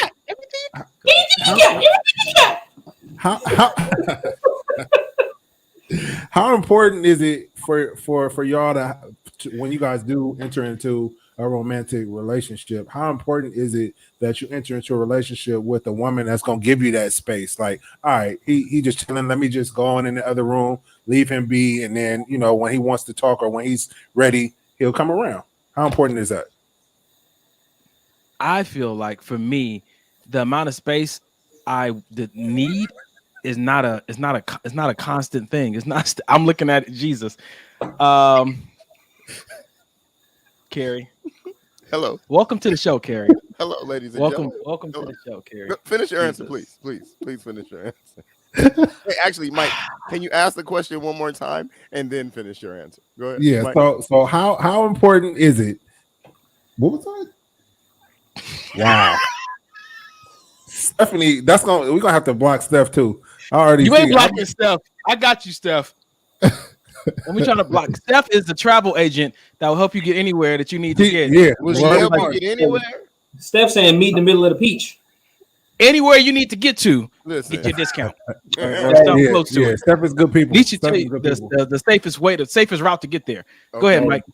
No, so I was saying, how important is it for you guys when you guys do enter into romantic relationships? How important is it that the woman you're in that you're in a relationship with, huh? I said, Jesus, did we have to give that disclaimer? Come on. Let's go. Yeah. How important is it that she yeah, that's your boy. He's next to you. He's next to you, Doug. Go ahead. Hey, I'm just saying you gotta meet in the middle of the peach. Jesus. That's me. That's called emoji language.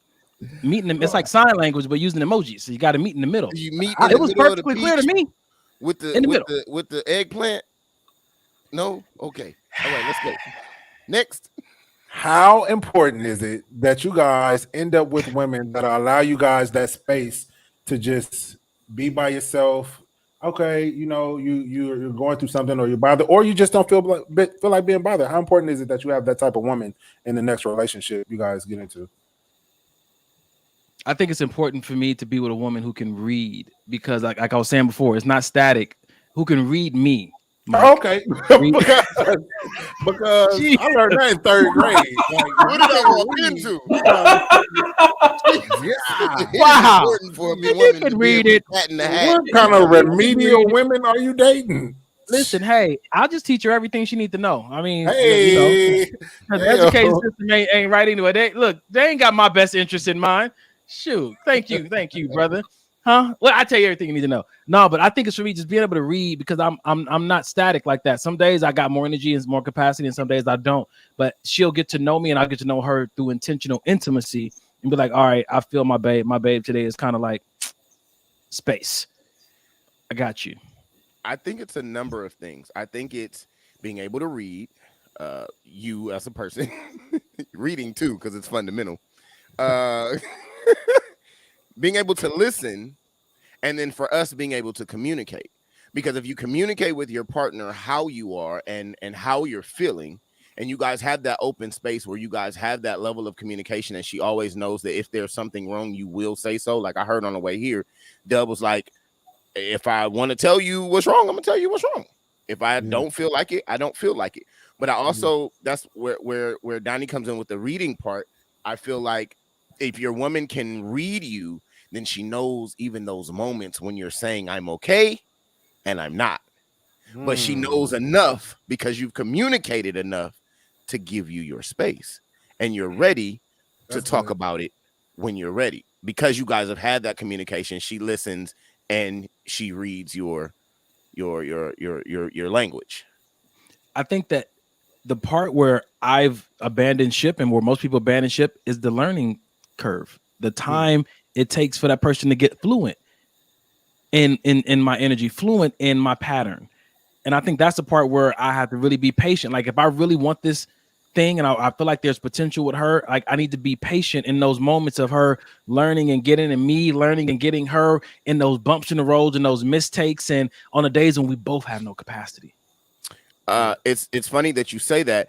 Portia said you want a woman who knows who you are on every level, so that when things are off and on, they can give them what they need. Here's the thing though, you also need someone who's willing to grow with you, because as you're growing in life, you're changing in relationships, and when you're changing who you are on the daily. So if they're growing together and you're reading and you're talking and you're communicating, then you understand the change in that, because you're not going to know everything all the time, and that's okay. I think some people get so lost in, I don't know you anymore. I don't know me anymore. Wow. That's so, good. What I have to say to that is, I think communication is key. I think communication is real big, because I don't give a damn how much time you spend with somebody. You're not going to know them every single moment. You're not, you know what I'm saying? Yeah, you can know a lot about them. You can interpret, you know what I'm saying, certain facial expressions or certain moods, but you're not going to know everything about them. I don't care how much time you spend. I don't care. So the communication factor comes into play to where, you know, it's okay to tell a person what you want or what you need.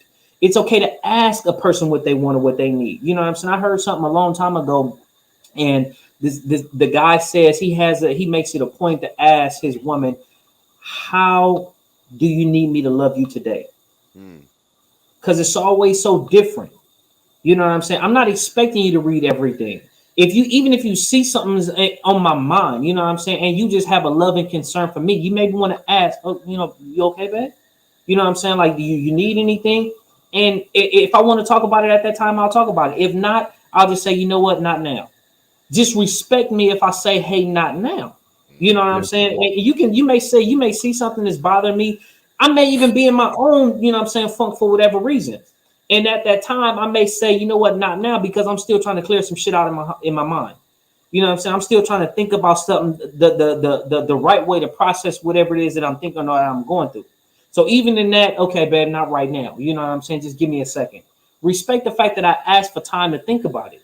I'll tell you, you know what I'm saying? We'll have a discussion about it. But just give me time to say, you know what, not right now, because sometimes it may be so much going on that you probably can't handle everything. And instead of lashing out or blowing up on your person, I may say, hey, you know what, just give me a minute. I don't want to talk right now. This makes me think about, you know how when you get a degree or you get a certification in something and you're licensed and you can go do that thing, but then there's continued education. Right. Yeah. I feel like for me, what I've seen a lot of people fail in life and in relationship is that they don't understand the continued education of being a human. They don't understand continued education with communication, continued education with intimacy, continued education with healing, continued education with being flexible and compromising. Like I feel like, especially flexible, because your bones get old and they need more, you know, like the Tin Man, you know, oil that up, you know, and the Yellow Brick Road. Hey, listen, there it is, 100%. And I think that is what happens to, I've seen happen to a lot of adults. We learn what we learned in our 20s and our 30s, and we get set in our ways. And if they don't understand us and they don't know us by now, you will never know me type approach in my mid 30s on, and you just stop learning. Don't you ever caress that mic. Jill got. All I'm. Never call me Jill Scott like that. Please, bro. Hey, Y'all are a mess. this nigga go to Morehouse and he think everybody like his Oh, Wow. Yep. Wow. I was the first one. I was the first one to give you your props on that. That was good. That was flawed. Yes, so that's why KR. he talks about being flexible. I got it. Okay. Flexible, happy, thick thighs. You are learning today. Now, I expect you to send me some applicants this week. So, emphasis on the happy. And let's work our way down everything else. But I think that's important, man. I think that's what this show kind of embodies for me too. This show is a form of continued education. What if all the way I thought about a certain subject was just limited to what I've been exposed to? Talking to you guys helps me to continue to expand the way that I think and my perception about things so I can grow and learn. And I told you guys know, you my circle, even people outside of my circle know, one thing I don't want to do is get stuck in how I see and how I do life. I want to continue to grow and evolve. And that's not something that happens by happenstance. You have to be intentional. Get in the class, read a book. Dub sent a video to the group this week about manhood by what's his name, Samuels. That you was hesitant. That I was hesitant to watch because I got to protect my ear gates. I can't just be listening to everything that's trending. I'm in such a good space spiritually, mentally, and emotionally. I know that was probably Mike because Mike wants me to have some drama going on, but like I gotta, hey, listen, vet this out. I'm part of your circle, bro. I'm in a good space. Should I listen to this? And it was so helpful because I didn't get that training coming up. And so I just say in closing, let's continue to educate ourselves on things that we say that we want to excel in. Word. Facts. That's a fact. I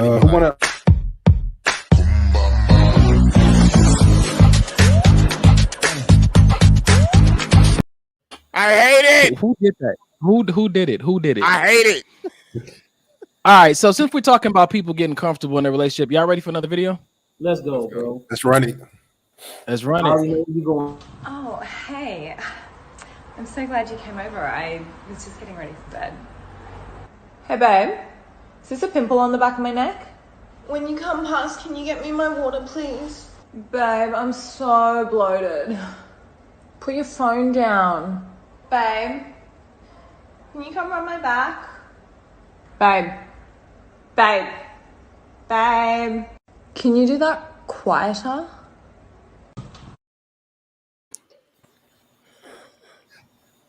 I'm okay with it.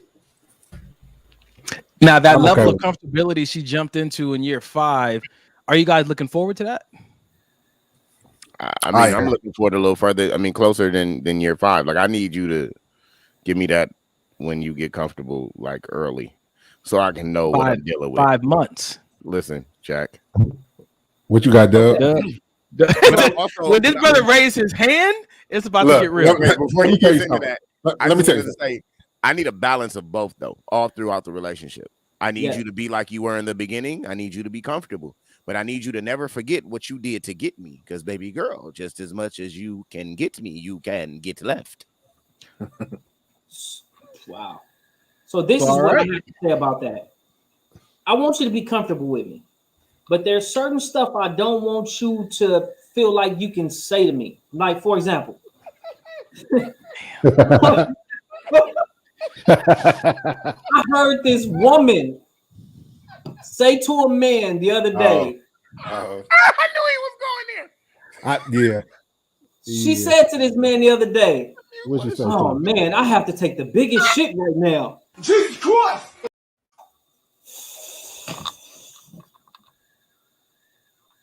You heard this in real life? Yes. Was she talking to you? The woman said to a man, no, she wasn't talking to me. A woman said to a man, "Damn, I have to take the biggest shit right now."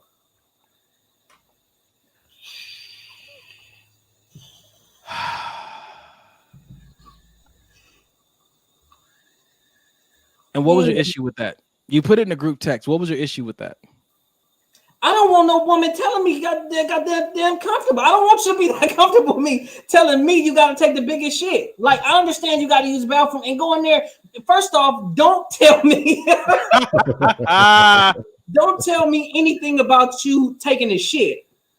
if you have to go poop, you know what I'm saying? It's only considerate if you spend time in that area. I need you to know what I'm about to do in case you had ideas and plans for later. It's prophetic. She's letting you know. Listen, it's still words that you use, right? Okay, hey, I had to poop. I'm about to clean out my colon. But don't tell me I'm about to destroy your happy place.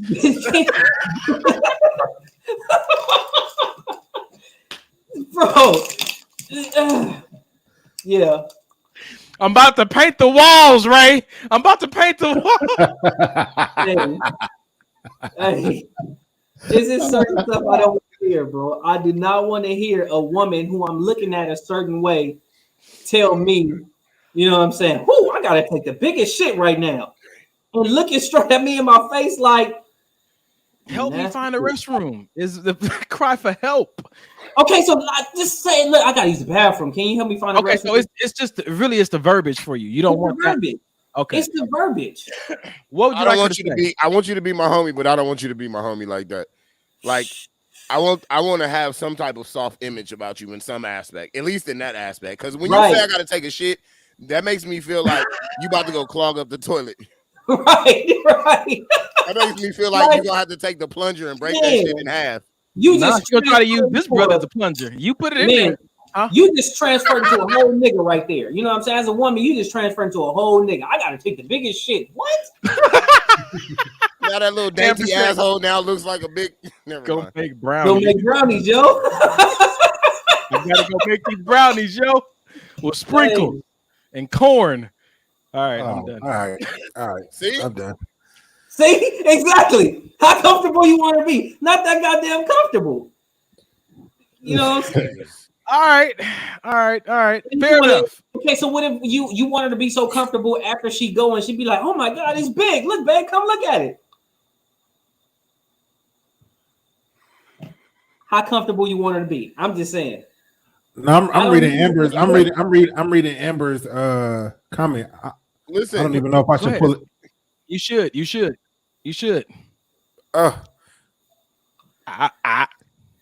Read it. Bobby and Whitney. Nobody gonna read it. I was so comfortable with my ex, I pulled poop out his ass when he was constipated. That's the Bobby and Whitney sickness syndrome. And health, and it ain't always pretty. They got drinks for that. But how did you get your hand? That ain't. She fisted him.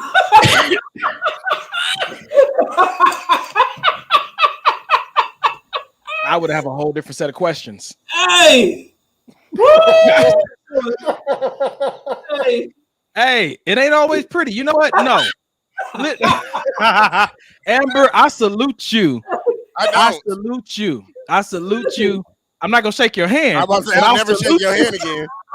Look at what she said afterwards. It was stuck. If it's up, then it's stuck. If it's up, then it don't want to come out. Tell you what, the boo boo whisper. Come on out. Her new name is Cardi B. Wow. All right. Cartier. Listen, comfortable, man. It's a beautiful thing when you know your partner's limits. What was the video about? I don't even. What was the video? It wasn't about poop pulling out of ass. It was about being comfortable, being too comfortable. It was about being comfortable. All right. Jesus. We can move on to the next video. It's a short one. Y'all ready? Let's go, bro. All right. This is gonna be controversial, possibly. I'm not a fighter, I'm a lover. I don't know, no, because if you're a lover, you got to be a fighter. How so? Because if you don't fight for your love, what kind of love do you have? No, I'm Hey, Keanu was giving that pep talk. Ooh. He was giving that because if you don't fight for your love, what kind of love do you have?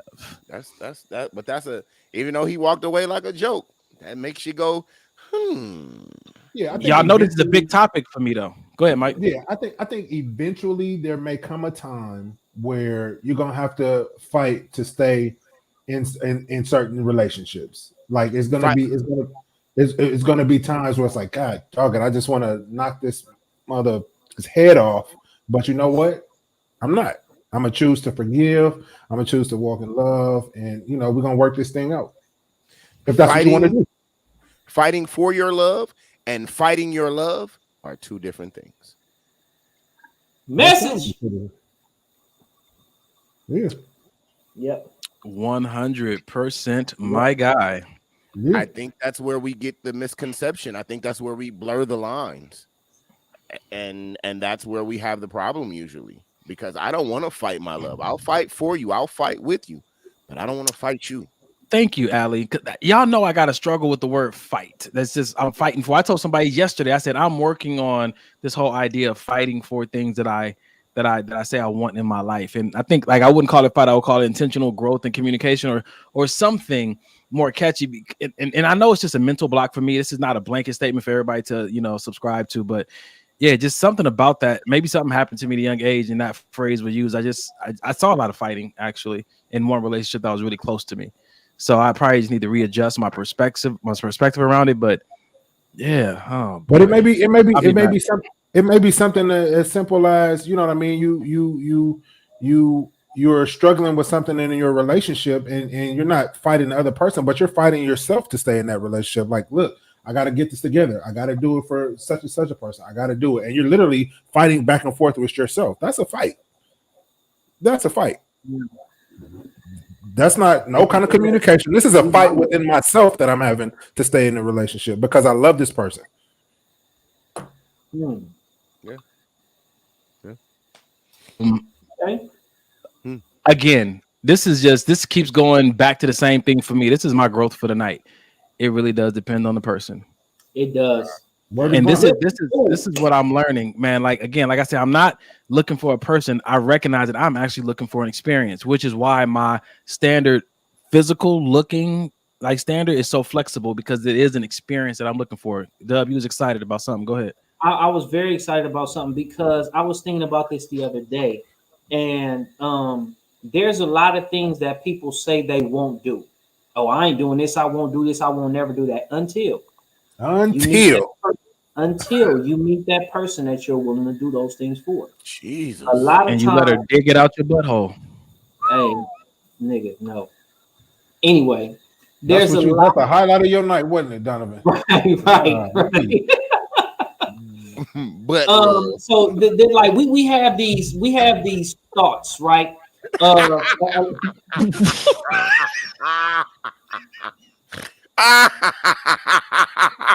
What? Socrates, can you finish your statement, man? These brothers are immature.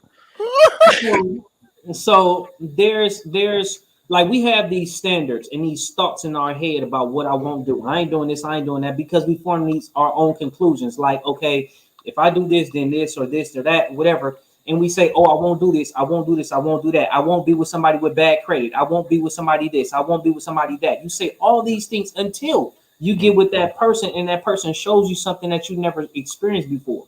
And they give you a reason to do those things that you said you'd never do. Even if you're trying to help that person grow out of these things or grow to a point where it's like, okay, well, these are the standards that I had. I wouldn't want anybody with bad credit. However, you got bad credit, but you're a good woman or you're a good guy. I'm going to help you fix your credit. Yeah. But beforehand, you know what I'm saying? I'm just using credit as because that's something easy to just to talk about.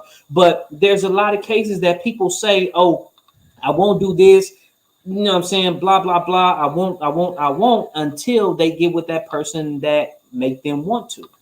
Or not necessarily make them want to, but be okay with doing it. Some stuff is like that person make them want to do it. Some stuff is just like they're just okay. You know what I'm saying? That they're okay with doing it now because this person if this person opened up this door, that thing is not as bad as I thought it was. Yeah. Mm-hmm. I have a problem. No, I can't say I have a problem. You do. I ran into that situation with indulging in someone who made me feel like I wanted to do some things or do some things different. But I also realized that I was forcing myself to be more with that person just because they made me feel comfortable. And I wasn't recognizing that it's just a comfortable feeling. It doesn't mean that I belong here. I don't know if that makes sense to anyone but it does. It's like walking into the woman's restroom. Yeah, honestly. You can use it, but do you belong? You don't belong there. Yeah. Yeah, what if you identified that day? Huh? What she identifies as? That their whole restroom is set up for nothing but poops.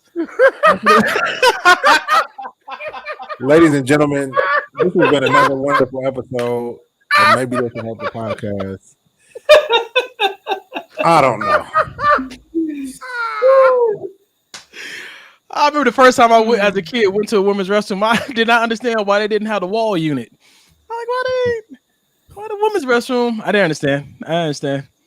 And then I met women later on who stand up peeing. So, you know, there's that. Jeez, no, that was not a woman. Oh,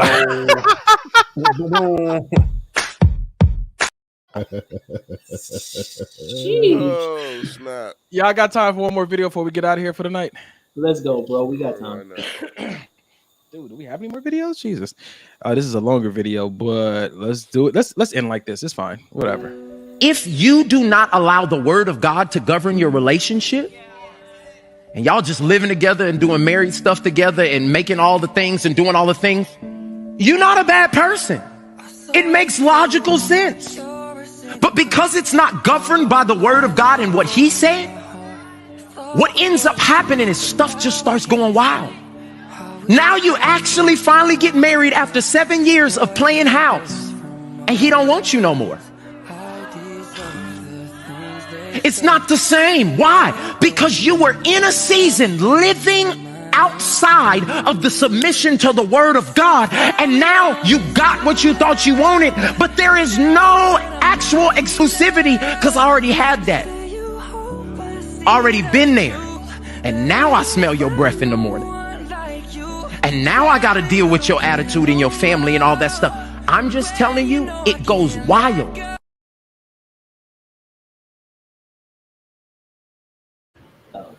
Hey man, you can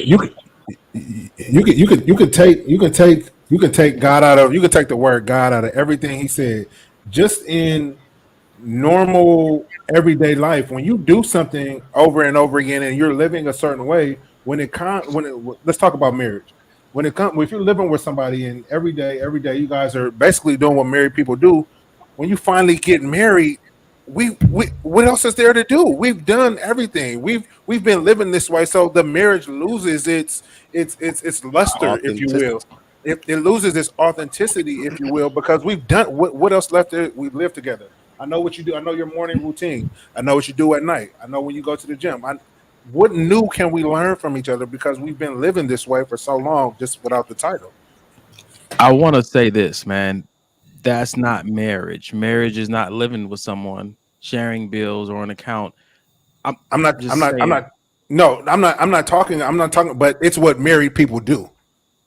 That's what a lot of people do. Domestic partners do it as well. Yeah. Roommates do it as well. Brothers and sisters do it as well. What I'm saying that marriage actually is the commitment. So you can't play committed. I know we use that phrase that we playing like we married. No, you are playing house, but you're not playing marriage because marriage is a commitment and you can't play that. You either committed or you're not. Facts. That's a commitment before God. That is a sanctified location that can't be duplicated or bootlegged. Now I feel that. I understand that. So let me correct it. Playing house. Because playing house is because when you are married, you're not playing house anymore. You literally have made a house together. So if you're playing house for all this time before that, then like I said, when it's time to actually do it for real, it's nothing special about it. And I'm not saying this is why certain guys cheat or certain women cheat or certain people lose interest when it's finally time to get married, but it's just like this not fun. You ever think about why when you get married, the vows explicitly, the vow is the promise that you're making to your betrothed before God, that till death do us part through sickness and health. That is what marriage is. Everybody's going to go through those hard times. And like he said, if you're not committed or married to that person, once it gets a limit, you're like, I'm out. Marriage is when you say, I'm here till death do us part. Now, I know people get divorced and all that kind of stuff, but I'm saying a verbal intention is to say, hey, no matter what, I'm committed to the commitment. I'm not committed to the person. I'm committed to my promise. Right. So with that being the case, then a lot of these people, they just say, okay, well, you know what, our relationship expired. I'm gonna get a divorce. At that point, if you're looking at it like that, they were technically never married. They had a wedding ceremony, but they were never married. Well, if they made those vows to God, then they were. I understand, but I'm talking about the people who just saying, hey, you know what, it ain't working. We outgrew each other, so you know what I'm saying. Let me move and go on my way. You know what I'm saying. You broke your vow is what happened. You broke your vow. Which your vow, not your bowels. Oh, my bad. Okay. If your bowels is broke, she'll go in there and get it. Amber. You gotta call Amber. If your bowels is broke, Amber will go in there and get that thing for you. She'll pull it out. Like Dave Chappelle. Hey, man. Amber, don't be letting them pimp you out over here as a human colostomy bag. That's not. God. Wow.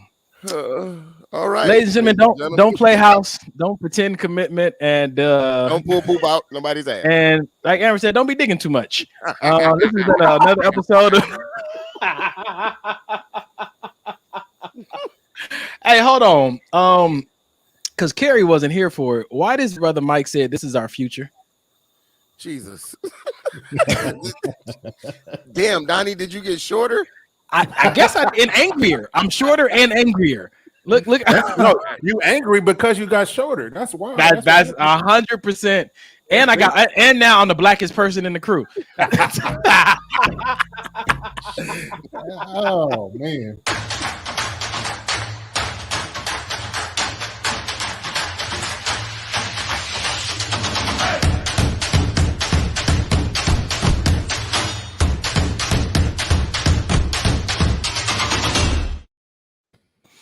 Oh, that's funny. 10 years.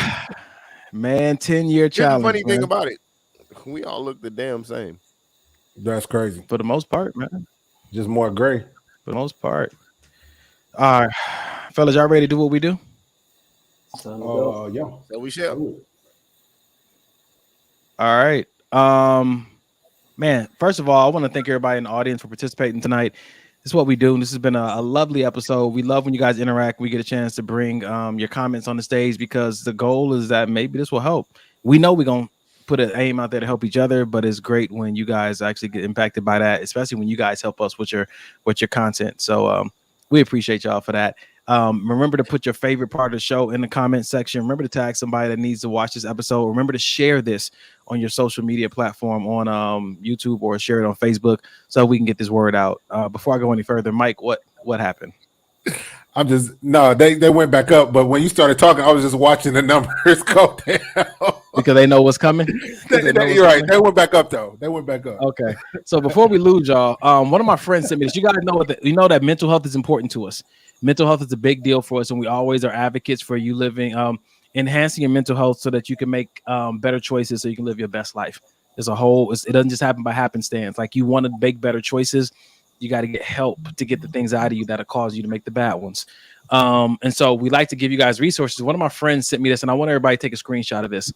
This is some, I have not vetted all of them, only some of them, but these are some mental health resources for therapy that you can screenshot, go to, check out. We always give you the hotline at the end of our episode, the mental health hotline that you can call. But this is some other resources you can look up online where you may want to get connected directly to a therapist and not go through the hotline.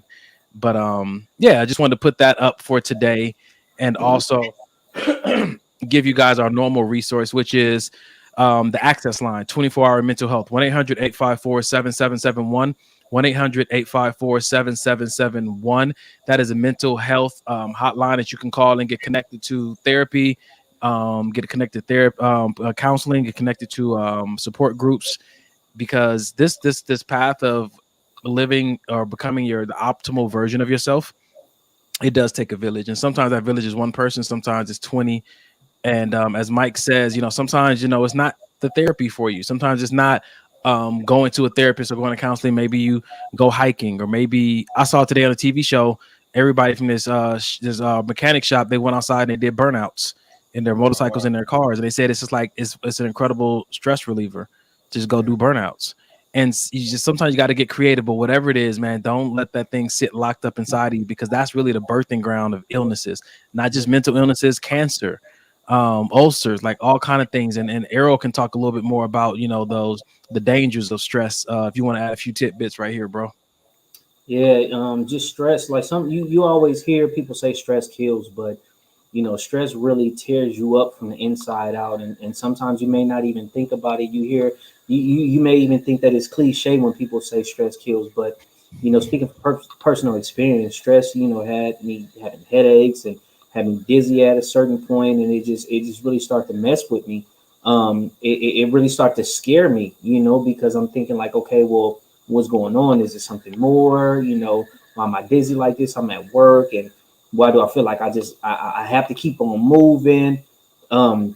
Stress is just one of those things that you really have to take care of your body, because it really destroys you from the inside out. You know, and once it starts to go, if you don't get a handle on that, you know, it can definitely kill you. The silent killer is what they call it. Yeah. Man, so if you are feeling like this new year, you decided you want to better yourself. Maybe it's therapy, maybe it's counseling, maybe it's a support group. A lot of stuff is virtual these days, and maybe this is the time to do it. Me and Errol was talking about this before the show, that people are taking some courageous steps. Now I've been in this COVID and this quarantine, all this kind of stuff these last few years. People say, you know what, enough is enough. I'm not putting my life on hold anymore. You know, and so that means also with the limits that we put on ourselves, sometimes it's not that we want to do better. We just can't seem to get past the abandonment. We can't seem to get past the hurt or the pain, and we need to talk about it and talk it through. We need to get it out there in a safe environment so we can get it off of us, and we can replace it with something that God has said, or replace it with a new narrative. But it starts with you taking that first bold step and reaching out for help. And if you don't know who you can trust, man, we always say go to God and pray, and he'll reveal that resource to you, man. You know, I also feel like this is just something that should be said. Therapy is not always when something is wrong.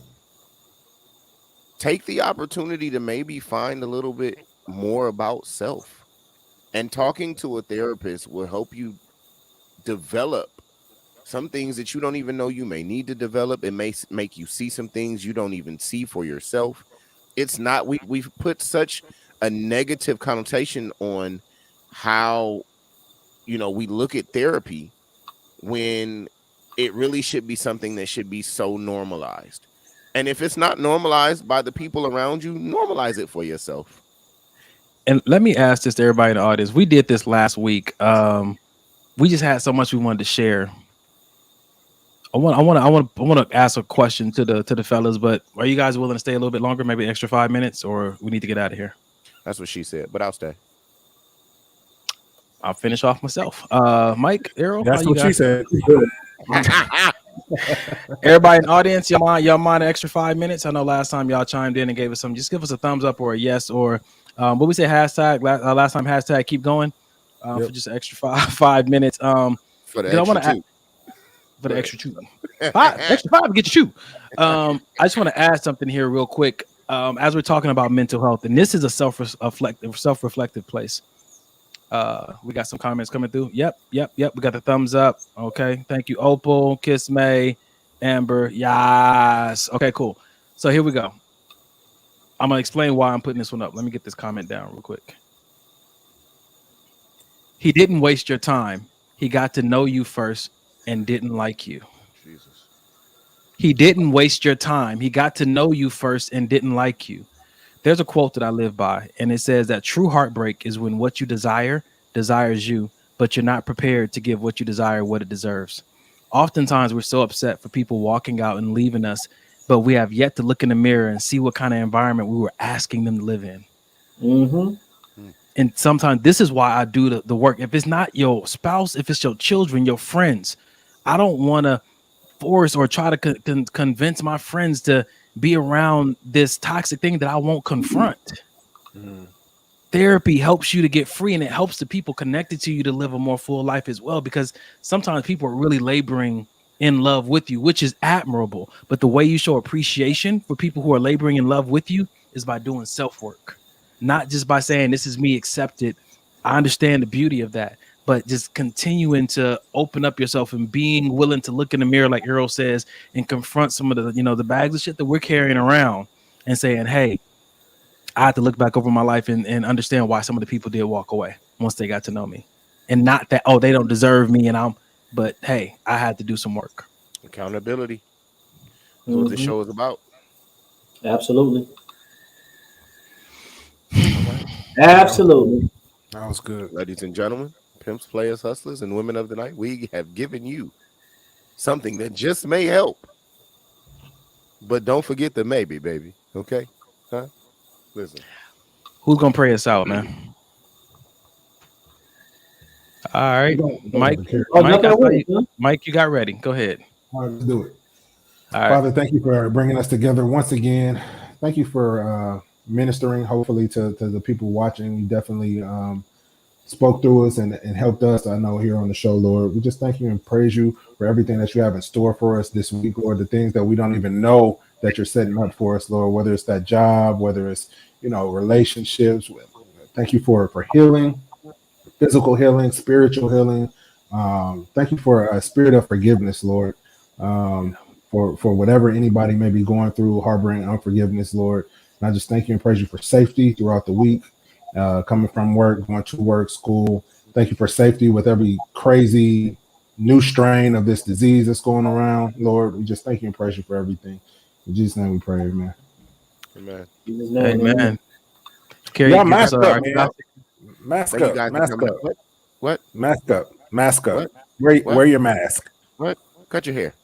Wear your mask. You cut yours. Oh, never mind. Fell out. I actually do have to cut it. It didn't fall out all the way around. It's just the top. You damn it. I got hair. It just ain't at the top. Wow. Mask up, everybody.